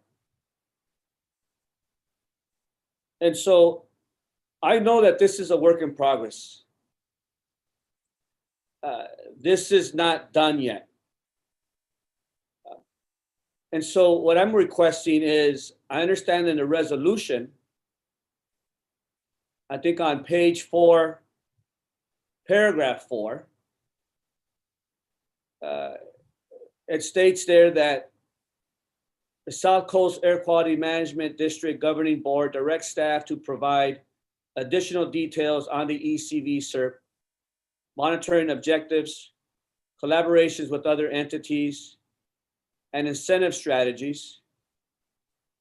But why don't we add and other emission reduction strategies developed by the Community Steering Committee, and then the issue of timeline as soon as possible. As soon as possible, but no later than June 30th, 2021. The folks are saying that 6 months out is too far out. And so, okay, let's just say that that is the deadline, but we will do our best to ensure that we get this done sooner than that. And I'm hoping that obviously we commit to that. And if we can do that, then I'm willing to support and adopt the current SERP that we have now, but knowing that we're not done yet, because we still have other areas that we need to work on. And we need to come back to the community as soon as January. And we have our community meetings in January, and we have further community meetings in February. And we work hard that we work with our community to make this happen. You have our commitment, Supervisor. We will commit to do that, and the proposed additions that you have for the resolution, we will honor that. We will do whatever we can on that. And thank you for reinforcing the point that even we acknowledge that this is not done. And that's why certainly moving forward to address all of these. Again, this sort of came as a result of the time crunch that we're all faced with. And I am very hopeful, Supervisor, with your leadership and your guidance, that we will build the level of trust. We'll be able to respond to all of these issues in the time frame that reflects our deep respect and concern for the community, and push for all the things that are necessary for success, including outreach to other agencies, collaboration with other agencies, and even trying to find funding to get some of those programs implemented where we may not have that directly, but we'll certainly commit to finding what we can and doing what we can. Desafortunadamente, yo sé que estamos en una posición muy difícil. Y entiendo, Sandra y Conchita, lo que ustedes están diciendo y los problemas que hemos tenido en este proceso. Y tal vez yo no he estado allí en persona, no todo el tiempo, pero sí he escuchado. Y tengo también mi gente del trabajo que va y escuchan y me dan la información. No quiero que ustedes piensen que no estoy involucrado en una manera u otra. Pero quiero que sepan que estoy escuchando. Y les estoy diciendo también a nuestra gente de AQMD que tienen que trabajar juntos y respetar a nuestra comunidad. Trabajando juntos como socios.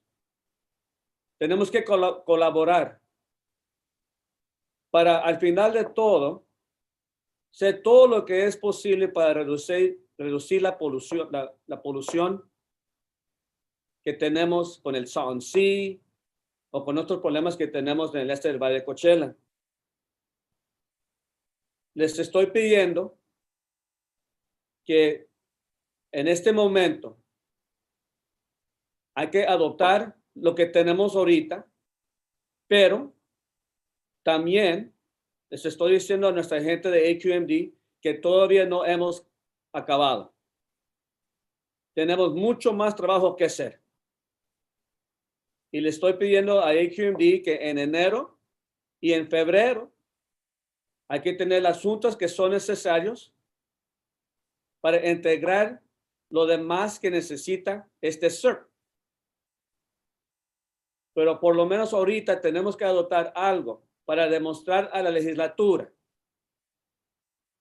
y a los demás que nos están viendo que nosotros estamos serios sobre este trabajo. Y también para que ellos sepan que es necesario que nos apoyen en el futuro con recursos.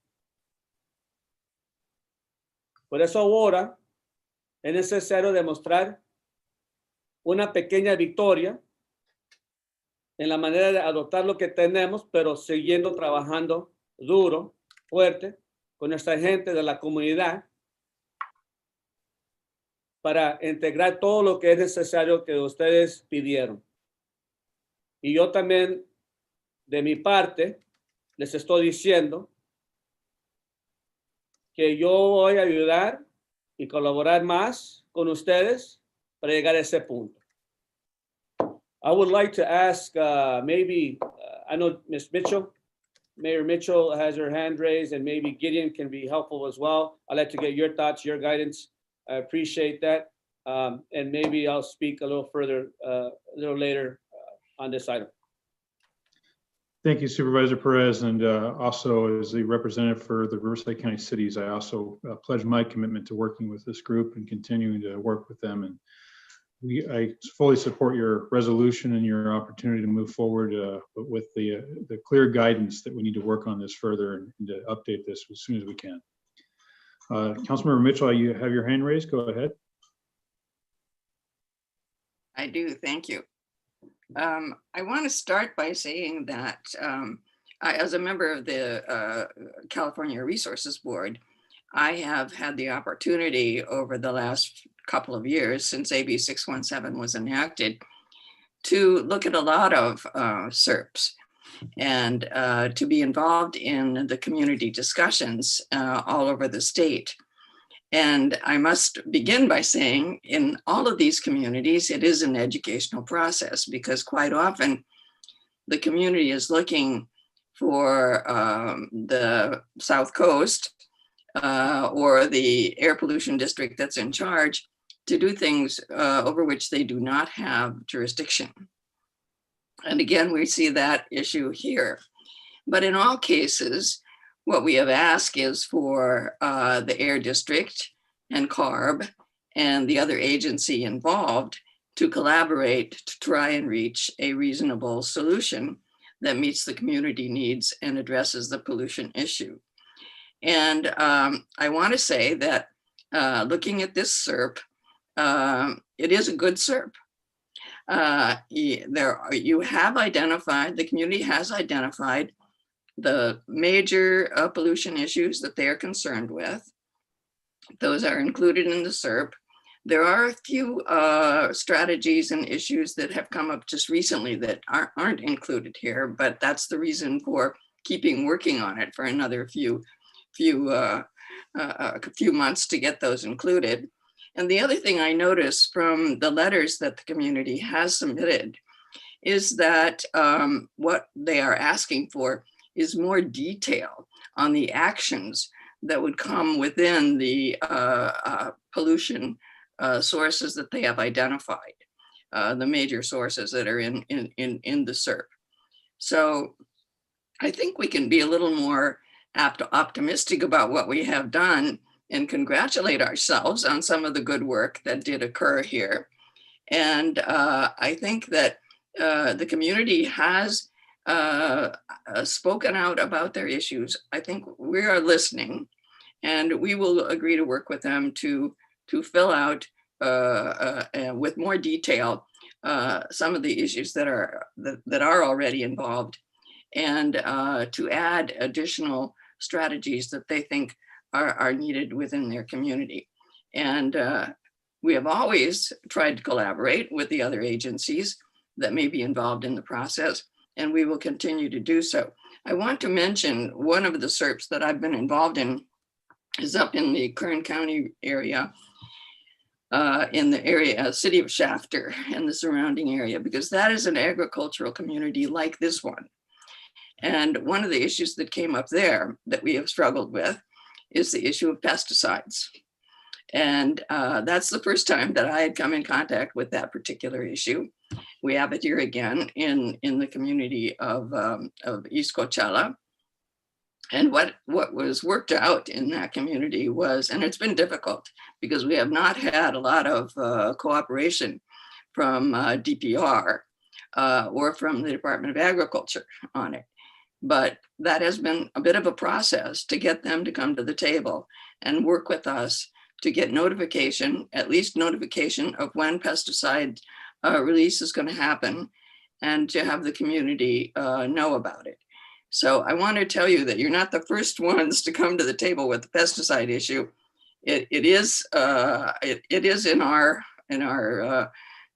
horizon. We realize we're going to have to deal with this, and we want to collaborate with DPR and the Department of Agriculture to resolve those issues in our community. So I want to say that I think the community's done a good job, and I think the staff has done a good job.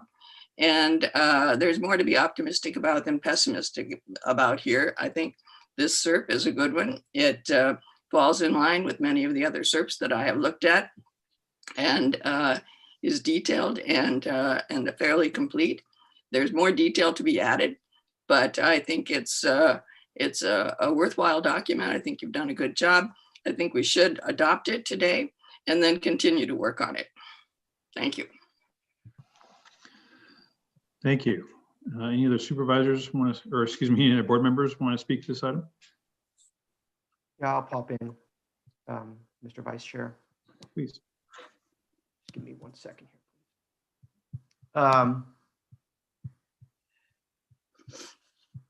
I don't appreciate Vice Chair being called on after Supervisor Perez and Councilmember Mitchell. Supervisor Perez, you're even better in Spanish than you are in English. I mean, that was amazing. And Supervisor Mitchell has Councilmember Mitchell has so much experience in these issues. But we've all spent a lot of time on this. I'm also supportive of the action and the resolution amendments of Supervisor Perez. No matter what, if we adopt or approve this plan today with the promise to fix it in the next 5-6 months, which I think is the direction of the motion or the recommendation, or whether we wait, no matter what, we all have to work together. Staff, the community, our board, and I want to thank staff and the community, Wayne, working on this in a pandemic. Again, it just hasn't been an easy year. And we sort of are where we are. But no matter what, we're all stuck together, working together on this. And it's been an opportunity for all of us to learn. And I think our staff has learned a lot from this process. Member Delgado said that, she took the personal privilege that her favorite CSC and community is Southeast LA. Well, I think after all these meetings, I think my favorite one is this one. And we are all going to continue to work together. And what that requires is this issue of trust. And, I looked up trust in the dictionary, and it says belief in the reliability, truth, ability, or strength of. So when it comes to trust, we have this tremendous asset on our board, which is Supervisor Perez. He knows personally almost all of the folks that are commenting today. He is like a historic advocate for this community. My understanding, the first Latino supervisor in Riverside County history. Maybe I'm wrong on that, but this is a person that has engendered and earned tremendous trust in this community.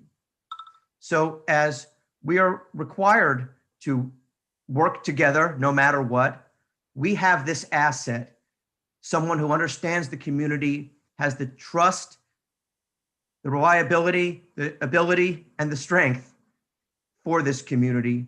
So I'm confident that moving together with the assets that we do have, with all that we've learned, that we're on the right path on this. Just want to get some clarity, on the resolution. But my understanding is that we're going to continue to work on quantifiable emissions reduction targets, additional regulatory actions if required, the pesticide issue, and enforceable timelines, but that all of those major categories are incorporated in the resolution with the amendments that Supervisor Perez is proposing. So I too support action today. So thank you very much. We're all going to work together on this, hopefully in safer and healthier times in 2021 and beyond. Esther? Can I? Please go ahead. I don't want to belabor the conversation because I do generally agree with everything that's been said. I did get to listen into a few of the meetings, and I don't want to compare SERP areas, and I know this community is very sensitive to that. I can tell that this community feels that because of the socioeconomic status, because maybe a lot of people are Spanish speaking, they have been overlooked. And it's communities like this that generally do suffer from being overlooked. And so I understand why they are frustrated. I understand why they don't trust us. But I also recognize that staff has done everything that they would do in any other community. It didn't lead to the same result for this SERP, and I'm happy to hear that everybody's supportive of continuing the dialogue. But I just don't want there to be the sense that there's something wrong with the members of this particular community, because their issues are severe. And I personally will do anything I can to help with this SERP. Once I heard the voices there, the ladies in this community, because most of them seem to be ladies, are just like my mom. They're Latinas, they care about their kids, and they're not trying to villainize us. So I would go into this with care and respect. And I do want to say, staff, I know you've done a lot, but everybody's frustrated. So I just want to say that and make sure that when we enter 2021, it's to continue the positive discussion and hopefully get tons of resources from the state. But I just wanted to say something in Spanish. Nomás le quería dar gracias a la... se me hace que son muchas, todas mujeres las que estaban participando en este esfuerzo, pero tenemos que seguir adelante ahora, pero no quiero que se queden frustradas de lo que está pasando. Yo sé que ustedes están haciendo este esfuerzo para sus hijos. Y como una mujer latina, también una mamá, yo les digo ahora que yo voy a estar allí con ustedes, con todo lo demás aquí. Tal vez en otro tiempo el AQMD no les dio el respeto. Tal vez así fue, pero ahora estamos aquí para oírlas todas, a todos. Y yo también con todo lo que estamos aquí vamos a oírles el próximo año y acabar un esfuerzo que todos vamos a quedar más bien para nuestras familias. Gracias.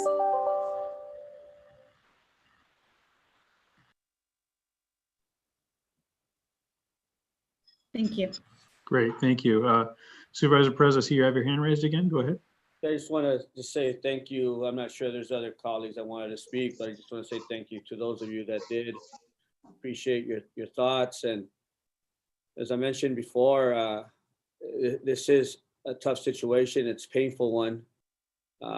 But as I mentioned as well, we are committed. And quite frankly, I definitely want to adopt some of the work that's been done, knowing that we have more to work on. And if that means that if we do not address those concerns along the way in these next few months, then I'll be knocking on the door of CARB and letting CARB know that this is not ready. This didn't work out after all.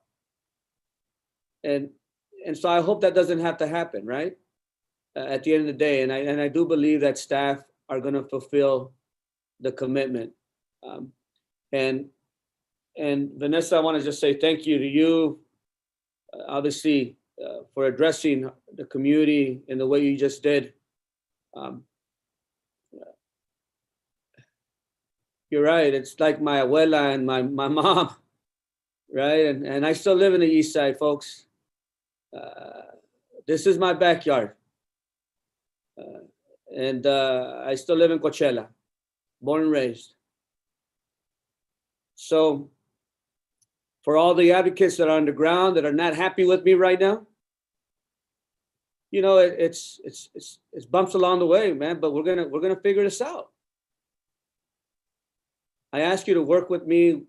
Let's make this happen. And obviously, if things don't work out, then I'll be alongside you knocking on CARB's door as well. So with that, folks, I ask that we move approval. Very good. Judith, you have your hand raised still, Councilmember Mitchell, or that was from before? Okay. I don't have any other folks in the queue. So with that, with the supervisor's motion, I believe, who was the seconder on that? I'll second it, McKellen. Very good. Second by McKellen. We'll go ahead and call the roll. Vice Chair? Oh, Gideon, go ahead. There was a, Supervisor Perez did have, I think, a little couple edits to the resolution. Are we clear on? Are we clear on that? I believe he provided that to staff beforehand, right? Correct? We do Right. have language if you want us to display it. Yeah, if we go ahead and put it on the screen so we all can have a chance to look at it.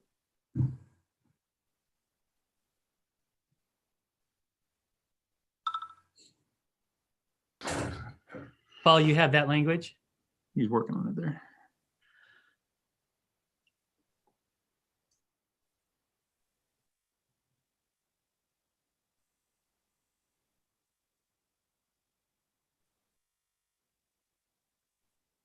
Can you make it larger, Paul?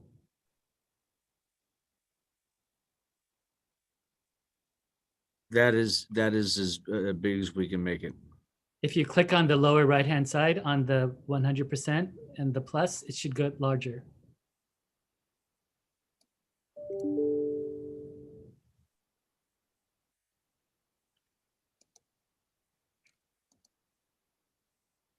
There you go.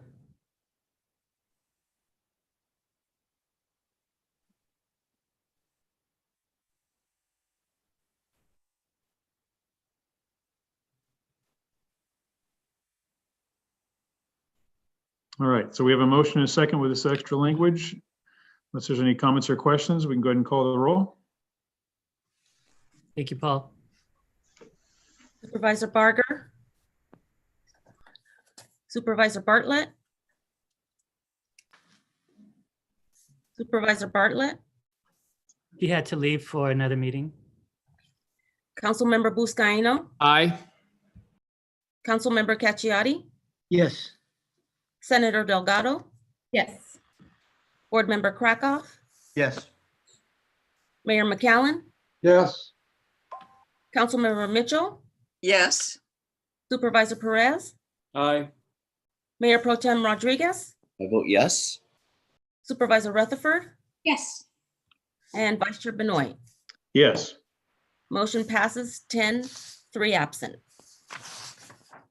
Very good. Thank you. We'll go ahead and move on to our next item, item number 30, the attainment plan for the 2006 24-hour PM 2.5 standard for the basin.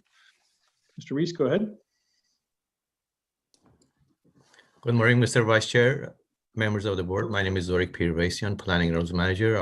I will provide a brief presentation on the PM 2.5 attainment plan for the South Coast Air Basin. Next slide, please.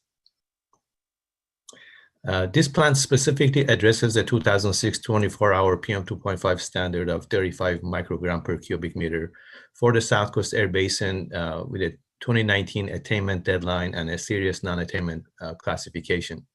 We already achieved the previous PM 2.5 standards in 2013, 2 years ahead of the attainment deadline, which is obviously good news. For the 2012 annual standard, we have a 2025 attainment date. Next slide, please. In order to determine whether we met the standard last year, we have to look at the last 3 years design value. Design value is the 3-year average of the annual 98th percentile of daily concentrations at each monitoring station. So based on the 2017-2019 design values, all monitoring stations were below the standard except Compton in LA County and Mira Loma in Riverside County. And because of that, the basin did not meet the standard by the required 2019 deadline. Next slide, please. Even though we didn't meet the standard last year, we have seen significant improvements in the PM 2.5 air quality over the last 20 years. And in fact, we are very close to attaining this standard. And if you include the air quality this year, we will be in attainment of this standard this year. Mira Loma was the highest site that we had since 2008. However, in 2017, Compton became our highest site because of some unusually high measurements that we had in 2017. Next slide, please. In terms of attainment status, again, Basin did not meet the standard by the required 2019 deadline because two stations in Miraloma and Compton exceeded the standard. For Compton in 2017, we had 3 abnormally high PM2.5 episodes on January 1st, December 24th, and December 27th during holidays, which caused the station essentially to exceed the standard. These high episodes, important to note that have not occurred before 2017 or after 2017, leading us to believe that they were caused by anomalous human activities such as wood burning, fireworks, or other local sources, or even some possible adverse meteorology. Next slide, please. Looking at the PM2.5 levels at Miraloma, with the exception of the 2014-2016 period, which was affected by drought conditions, PM2.5 concentrations have dropped significantly. And Miraloma is also very close to attaining the standard. And in fact, for the rest of the month, if we have less than 2 to 4 days above the standard, we will meet the standard by the end of this year at Miraloma. The reason I mentioned 2 to 4 is because there are 2 days that are a little bit suspicious, and we need to evaluate them further, whether they can be excluded under our exceptional event demonstration. Next slide, please. For Compton, the PM2.5 levels have mainly been below the standard or very close to the standard, except for the hike that we saw in 2017 because of those unusually high measurements. But since 2017, the measures have dropped in 2018 and become even lower in 2019. And there's a very high likelihood that Compton will be in attainment by the end of this year. Next slide, please.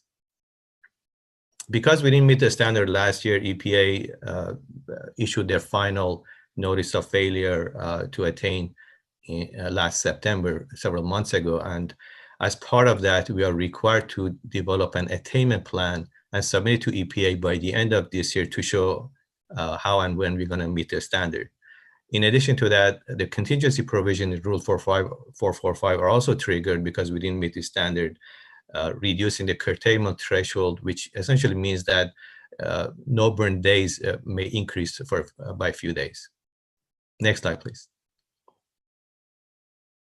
The attainment plan addresses all the key requirements that we require to include in the plan and submit to EPA, including the 5% annual reduction of PM2.5 or one of its precursors, which we are meeting based on NOx reductions from existing regulations.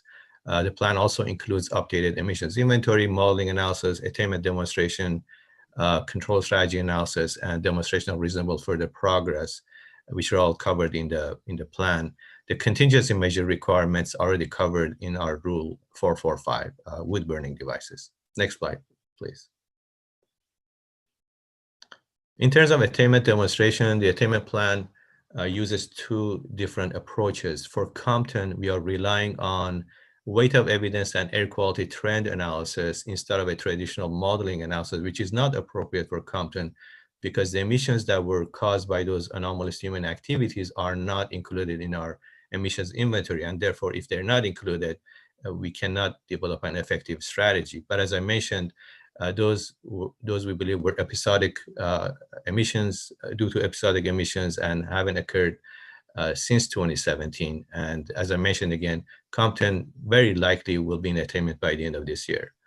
For Miraloma and other stations, we are relying on the traditional modeling approach, which shows that the attainment is expected by 2023 based on emission reductions from existing regulations that are not fully implemented, but they still will provide some additional reductions over the next several years. And those emission reductions would be adequate to show attainment by 2023. In addition, we also have a number of recently adopted regulations by both CARB and AQMD that would provide further assurance that we meet the standard by 2023. Next slide, please. So going forward, we are proposing to submit the required plan to EPA by the end of this year. However, the plan may be moot if all the sites attain by the end of standard, and that's a probability actually now is about 60%. So for the next 27 days, if we have clean data, we will be in attainment. So at the same time, we will be monitoring closely the PM 2.5 levels for the rest of the year. Also working closely with CARB and EPA to address any exceptional events from due to wildfires and fireworks. And as I said, if we have clean data for the rest of the year, EPA would make a clean data determination and the plan will no longer be needed and in fact could be withdrawn. Next slide, please. This is a public process we've gone through. Following the board's approval today, the plan will be submitted to CARB for their approval and submission to EPA. Next slide, please.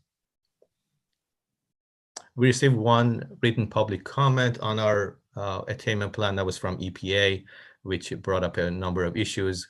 These comments have been addressed either through minor modifications to our plan or through clarifications that we made in our responses to these comments, which are included in the plan. Next slide, please. Again, these comments are incorporated into the attainment plan. Next slide, please. So staff is recommending that you adopt a resolution determining that the attainment plan is exempt from CEQA and approving the plan for submission to EPA through CARB for inclusion into the state implementation plan. Thank you. That concludes my presentation. Be happy to answer any questions you might have. Very good. Thank you. Any board member questions? We're going to open the public hearing portion of this. We do have a public comment from Chris Chavez. Chris, please go ahead. Yes, thank you again, Mr. Vice Chair. Chris Chavez, Deputy Policy Director for Coalition for Clean Air. Very briefly, I do want to recognize and acknowledge that the non-attainment status was driven by two locations that were just on the cusp of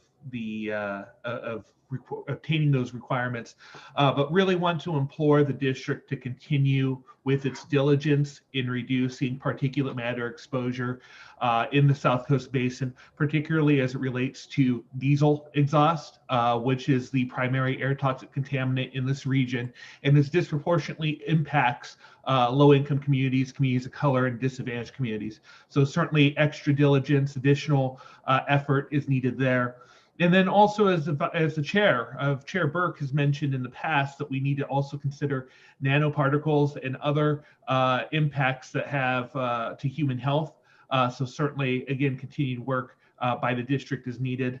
And also just in general, making sure that we're lining ourselves up to meet the attainment standards of the future, whether it's the future PM standard, which this district indicated will be in 2025, or also the upcoming NOx standard in 2023, or ozone standard, I meant to say, in 2023, and continue to work in that area and getting those reductions, not just to make sure that we're protecting public health, but also keeping our commitments. Thank you for your time.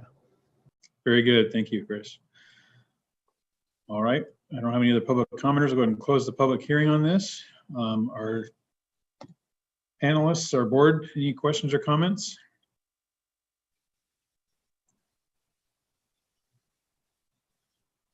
All right. With that, we do need a motion on this item. I move adoption of the resolution. Mitchell. All right, moved by Councilmember Mitchell. And anyone want a second? Second. Thank you, Sarah Perez. This is a second. We'll go ahead and call the roll.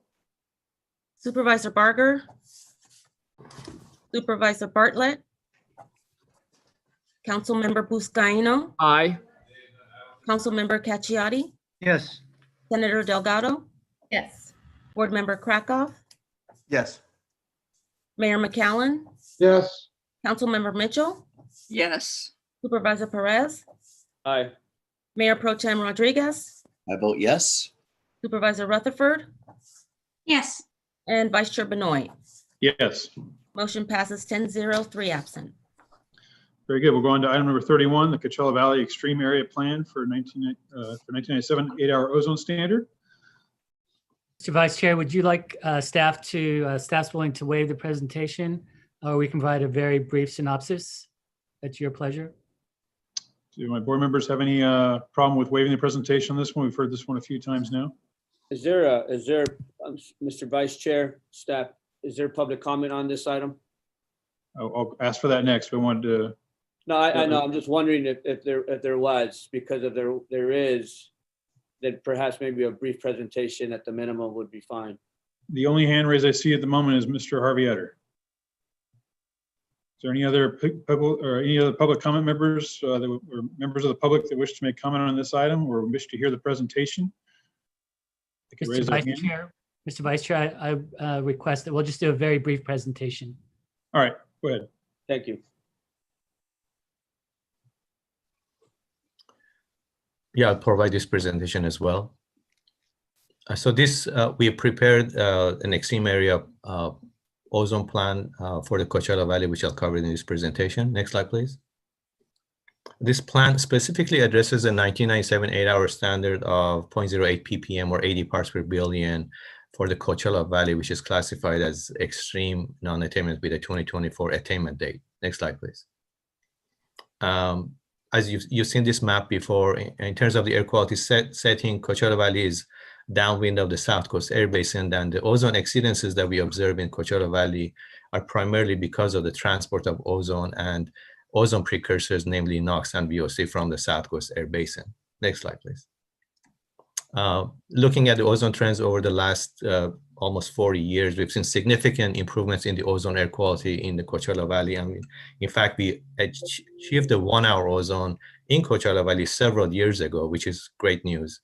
And we're also very close to attaining the 8-hour ozone standard. And we've seen significant progress over the last several years as well. Next slide, please.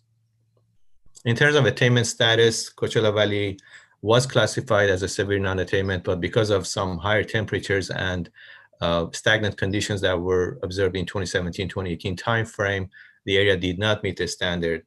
And under Clean Air Act, there is a provision that allows for voluntary bump up to the next level of classification, which was granted by EPA last year, which essentially provided a new attainment date of 2024 and a requirement to develop a new state implementation plan to demonstrate attainment of the standard, which is required to be submitted to EPA by February of next year. Next slide, please. So the plan that we've developed addresses a number of key elements, including the updated emissions inventory, modeling analysis, attainment demonstration, control strategy analysis, reasonable further progress, which are all covered in the plan. In terms of changes to the major source thresholds and major modification thresholds, these are addressed through separate rule amendments, which are going to be presented to you today as well. The contingency measure provision will be addressed in a future rule amendment. Next slide, please.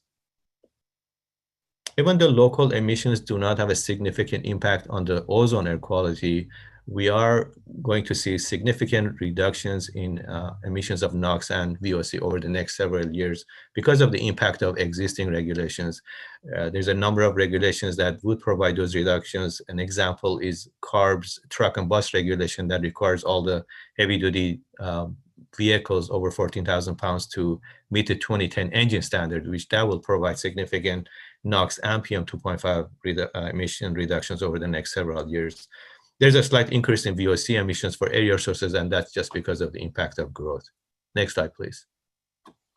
Comparing the local emissions to the emissions in the South Coast Air Basin, you can see the magnitude of emissions in the South Coast Air Basin, which causes the high ozone levels in the Coachella Valley. And in order to further improve the ozone air quality in the Coachella Valley and attain the standard, the emission reductions would have to come from upwind from the South Coast Air Basin. Next slide, please. So based on our modeling analysis that we have included in the plan, attainment is expected by 2023, again, based on emission reductions from existing regulations and programs that are already on our books. Again, these regulations have not been fully implemented and will provide the necessary reductions over the next few years. And we do not need any additional measures for achieving the standard. And the same comment in terms of recently adopted regulations that will provide further assurance for the 2023 attainment. And as you can see, both stations will be in attainment by 2023. And there is a chance that we may meet the standard even 1 year earlier. Next slide, please. We received 2 written public comments on our plan. In terms of locomotive emissions, we responded that these emissions are being updated by CARB. And even if we were to include the impact of the increased emissions from locomotives, that would not impact the 2023 attainment. Comments regarding impact of climate change, we responded that we are conducting a study on the impact of meteorological factors and trends that contribute to our air quality. And hopefully we'll have some results first quarter of next year. But as I mentioned, Coachella Valley is very close to attainment, and even the higher temperatures that we had this year, we still showed continued trend toward meeting the standard. And in terms of additional air monitoring stations and incentive funding, those are addressed under the AB 617 SERP and CAMP. Next slide, please. Again, here's the public process we've gone through. Following the board's approval, this item will be submitted to CARB for their approval and submission to EPA. Next slide. Staff is recommending that you adopt a resolution determining that Coachella Valley plan is exempt from CEQA, approving the plan for submission to EPA through CARB and inclusion into the state implementation plan. Thank you. That concludes my presentation. Be happy to answer questions you might have. Very good. We're going to take public comment this time, so open the public hearing. Our speaker we have up is Harvey Etter. Harvey, go ahead.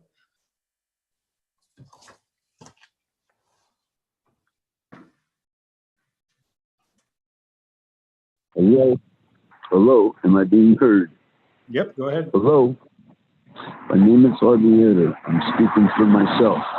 This is an end run to try to kill solar energy in the district and the state, and to continue with the sixth extinction of the planet. Okay? As featured in the book that one. Hello? Mr. Etter, hello? if you could bring your comments back to item 31, please.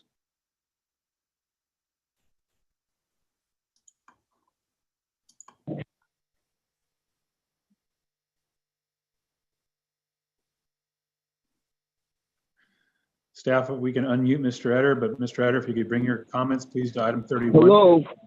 I just, am I being heard? Yes, Hello? you're being heard, but you need to speak to item 31, Mr. Etter. I speak on what I'm speaking on. You listen, damn it. You don't. You cut me off, you purge me. But listen, this plan is an end run to try to kill the solar plan, the 16 Vice solar Chair, plan. since it seems like he's not actually addressed the item, Hey, move on. Thank you. Staff, we'll go ahead and move on to the next speaker, Mr. Etter. You need to speak to the item at hand, not whatever else you're speaking to. Ms. Sandra Roth, go ahead.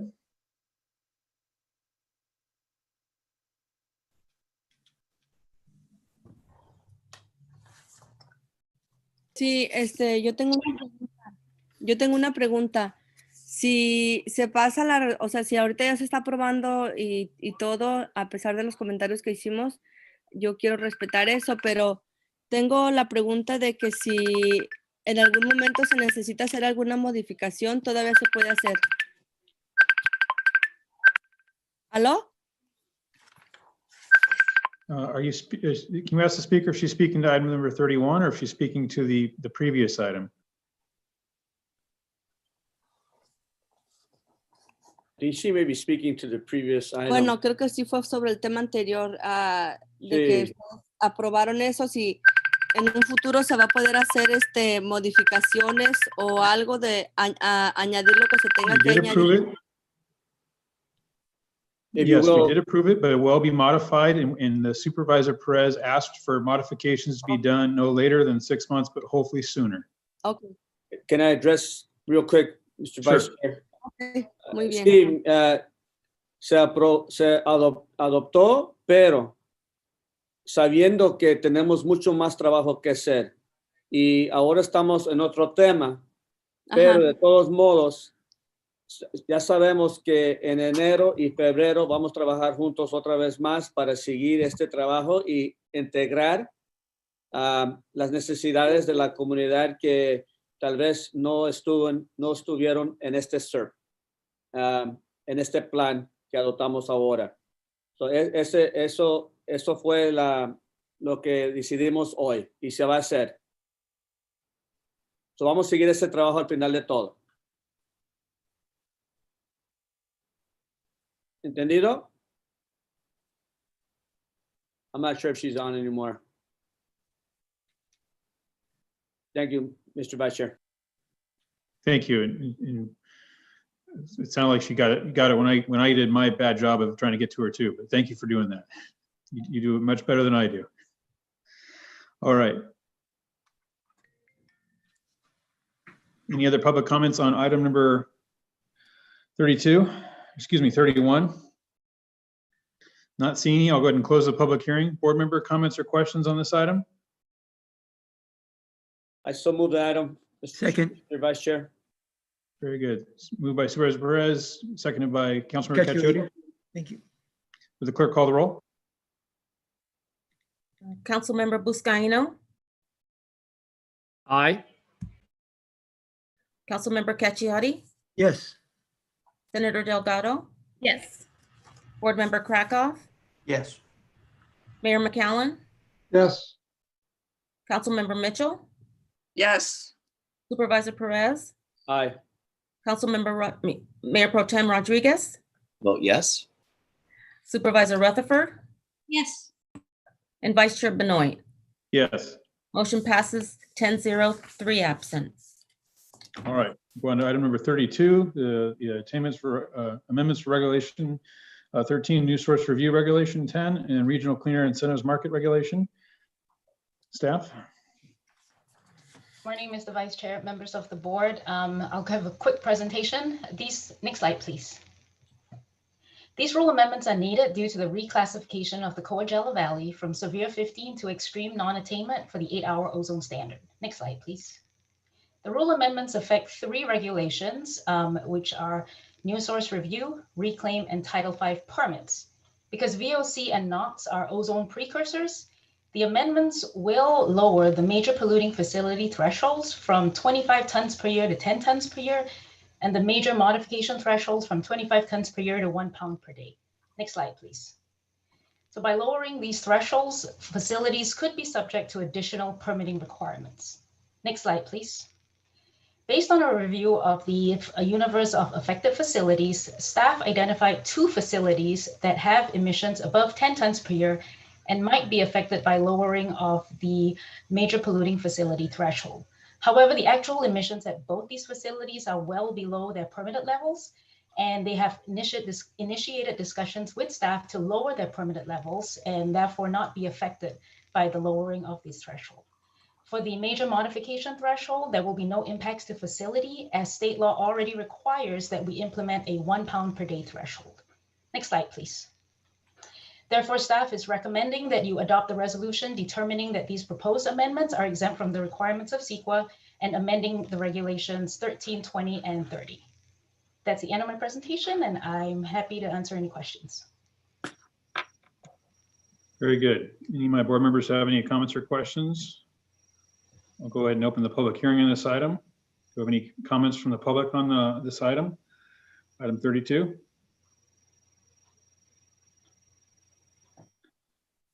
All right, not seeing any hands raised. We'll bring it back to the board and close the public hearing. My board members have any comments or questions? Move the item by Mr. Vice Chair. Second, Caccioti. Motion and a second. Will the clerk go ahead and call the roll? Councilmember Buscaino, Aye. Aye. Councilmember Cacciati, Yes. Senator Delgado, Yes. Board Member Krakow, Yes. Mayor McCallum, Yes. Councilmember Mitchell, Yes. Supervisor Perez, Aye. Mayor Pro Tem Rodriguez, I vote yes. Supervisor Rutherford, Yes. and Vice Chair Benoit. Yes. Motion passes 10-0, 3 absent. All right, on to item number 33. Amendments to Rule 1146. Staff? All right. Yes, hi, Vice Chair Benoit and board members. I can waive the presentation and cut right to the chase here. This is a surgical amendment that's looking to remove the ammonia limit in Rule 1146. This limit is actually already being dealt with when folks come in for their permitting because it's required under Reg 13. So we want to avoid any conflicts with that process. So we're just wanting to remove it from the rule. If you have any further questions, I could go through the pres. It's up to you. I think we all got that. Sounds very good. Any other board member comments or questions on this item? As much as I'd like to hear from Mr. Kraus, we probably could forego the item. We did hear this at the stationary source, right, Vice Chair? That's right. Oh, yeah. All right. I'll go ahead and take public comment on this item and open the public hearing.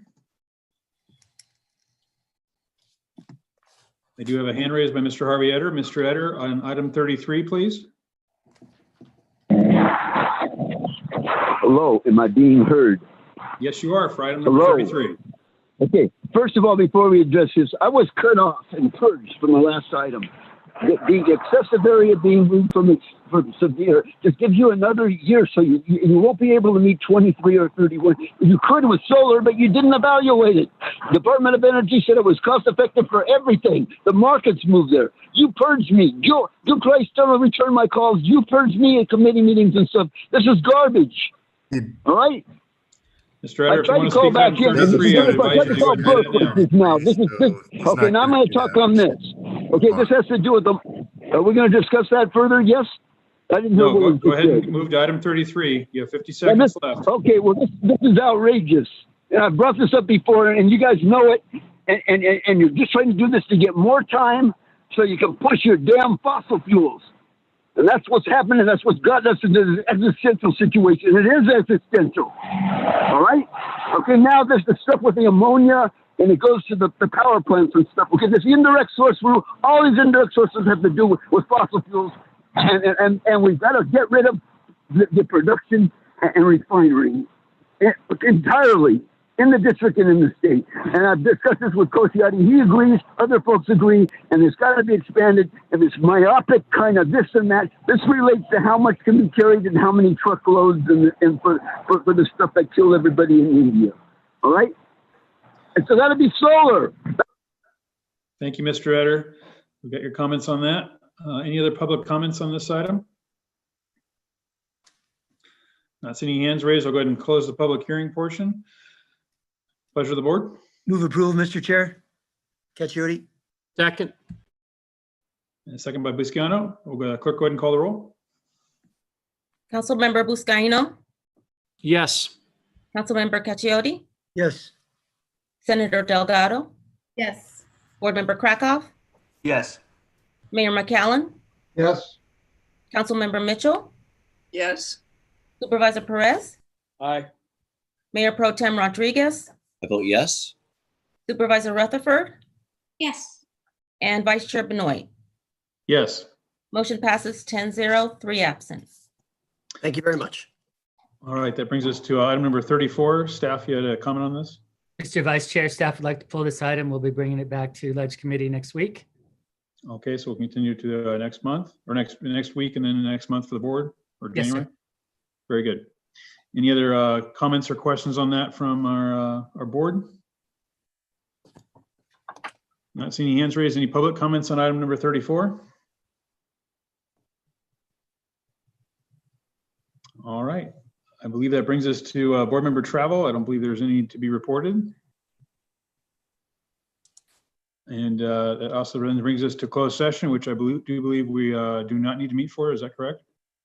That's correct, sir. As we discussed, we can wait until January for everything. Okay. All right, everybody, that will conclude our meeting.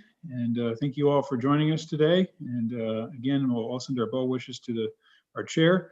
And with that, we'll go ahead and conclude the meeting. Well done, Vice Chair. Safe and Merry have a safe and happy holidays. rest of the year. Merry Christmas. See you in January. Everybody. Happy holidays, y'all. Thank you. Bye. Take Everyone. care. Merry Christmas. Happy holidays. Stay Bye, safe. everyone.